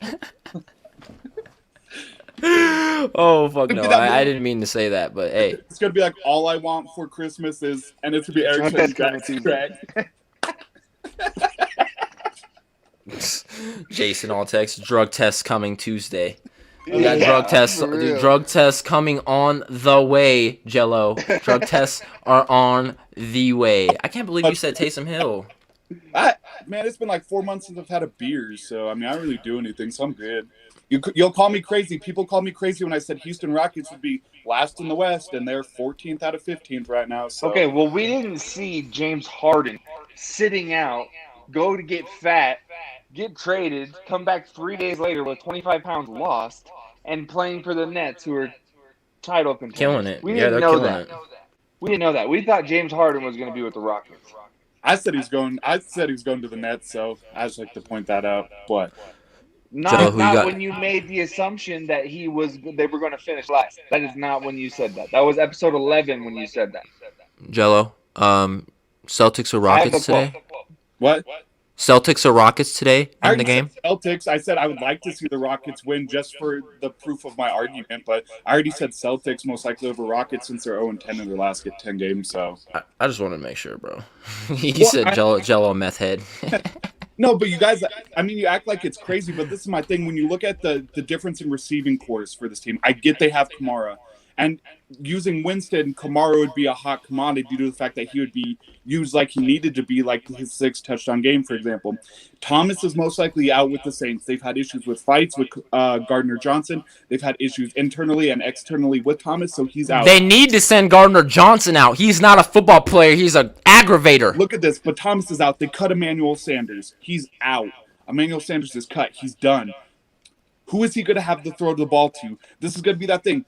The receivers for the Bucs are the reason he got more touchdowns. They're the reason. You know how many yards after the catch did he have in Tampa Bay? These receivers made him better. Chris Godwin, Mike Evans, these 2 guys alone made him better, and you have everybody else. Cameron Brate, for example. The Saints, Sanders gone, Thomas most likely gone. If he stays, I'll be very surprised. But you have to look at it that way. I mean, nobody to throw to. I don't see Winston do anything. I really think he's going to just start bombing interceptions all year. People can call me crazy now, but look at his past at that point. He had eye surgery, but that doesn't mean anything. Mistakes are mistakes. That's the only thing he's consistent in is making mistakes. So, bro, he couldn't see who he was throwing to. Jello is a Jameis Winston. Look, Jello's biggest hate. He hates Jameis Winston and he hates Tom Brady with a deep, dark passion. It's just anybody that's affiliated with the Buccaneers, Jello hates him. He's like, I hate Tampa Bay. They gave me freaking skin. They gave me skin cells. Really funny though is 2 of my favorite receivers are Godwin, and I am a big fan of Mike Evans. I'm also a big fan of Ronald Jones. And Tristan Wirfs, that offensive lineman. I think that's right. Well, then tell us what it is. Then tell us what it is. What is it about these quarterbacks that you hate? This is my thing. It's hyping up Jameis Winston at this point. Look what happened last time he was hyped. The man has the athletic ability. He has the arm. He has the eyes now. He has eyes that work. My thing was he was never that hyped. Jameis Winston has always been underhyped to me. 30 interceptions, 30 picks, 30 TDs in the same season. He's boo-boo. But this is what I'm saying. Off those yards, it was 5,000 yard season with those touchdowns. How many of those passes as well did the receivers do the biggest part of the work there in that situation? Man, that's football. We say that about Patrick Mahomes. That's football. That's what I'm saying. That's football. Patrick Mahomes. Exactly. Hill does everything for Patrick Mahomes. Everything.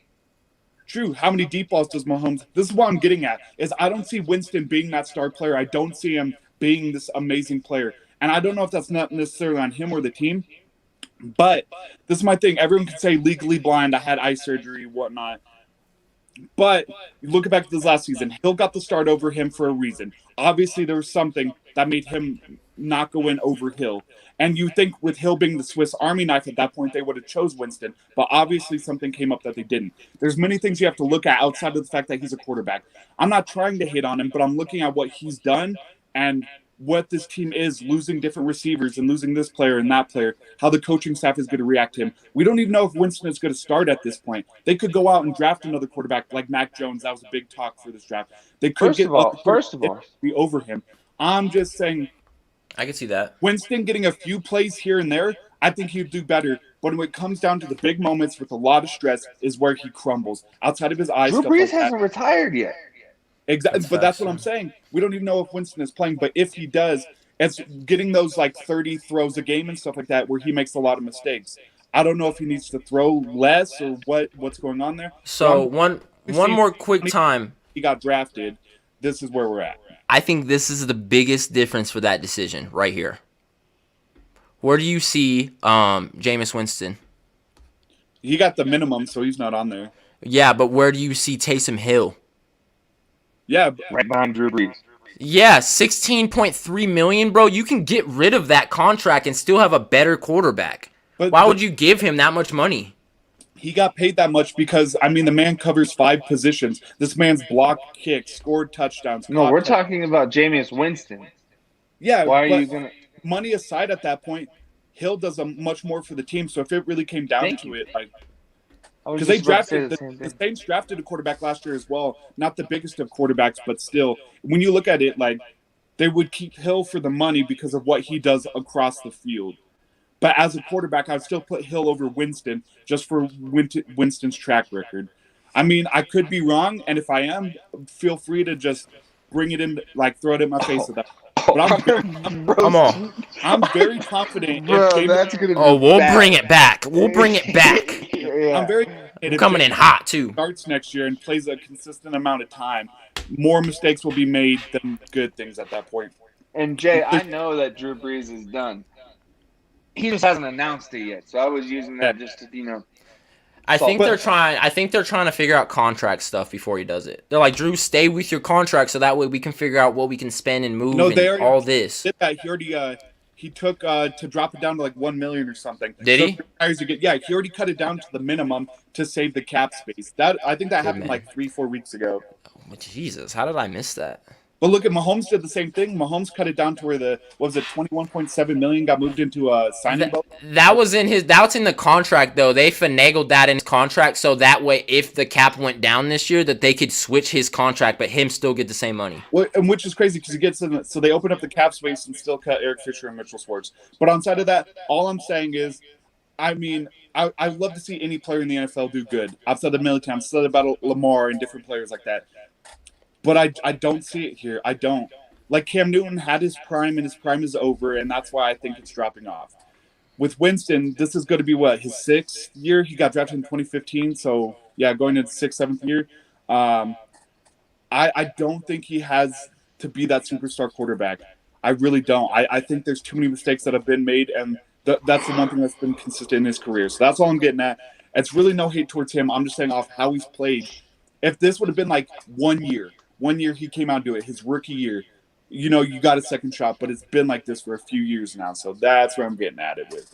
And we'll see what the Saints do with their receivers, but Sanders is already gone. We'll see what happens with Michael Thomas. They do have Kamara, so we'll just have to wait and see. So I could see it. Tony, anything else before we move on?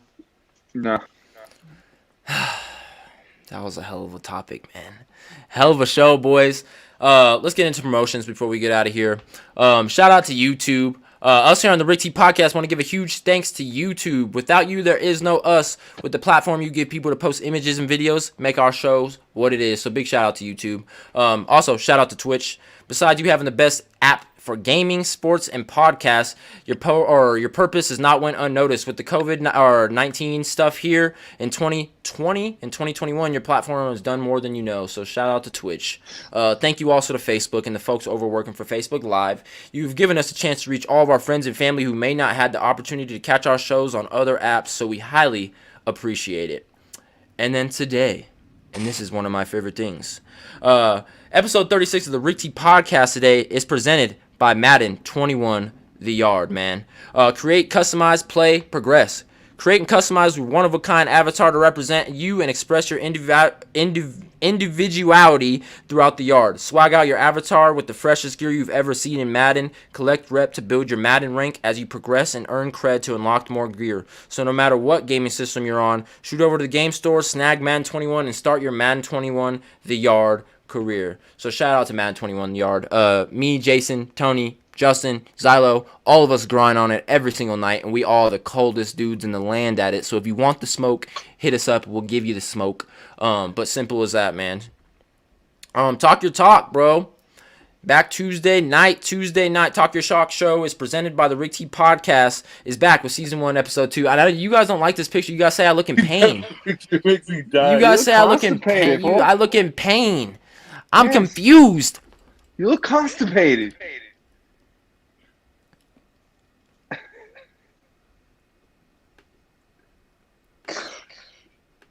You know what I mean? Like, I'm confused. It's not constipation at all. So screw you guys. It looks like we're on the wrong side of Colfax at that point. Like. I'm all... Man, screw right, y'all, man. Get the hell off this show, bro. Screw y'all, man. Tuesday, the Talk Your Talk show presented by the Rick T Podcast is back with season 1, episode 2. We'll be talking about one of the most upcoming players in the fan-controlled football league today. He's a starting quarterback for the Wild Aces who kicked the goddamn doo-doo out of my team last night. He did work.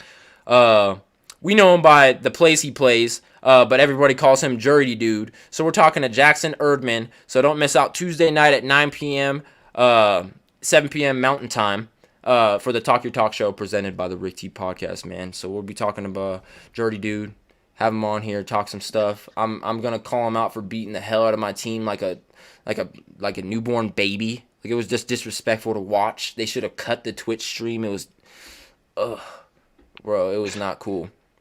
But that brings us to the end of the Rick T Podcast, episode 36, man. Thank you to everybody who watched and the listeners, wherever you're tuning in from this morning. Without you guys, we do not make it 36 episodes in, so we appreciate you guys more than you guys seriously know. So, again, thank you guys for watching episode 36 of the Rick T Podcast. Me and the boys are back next Sunday with another special interview, so we hope to see you all then. But this is the Rick T Podcast. I'm Eric Holmes, along with my co-host, Tony Cave, Jello Rexroad.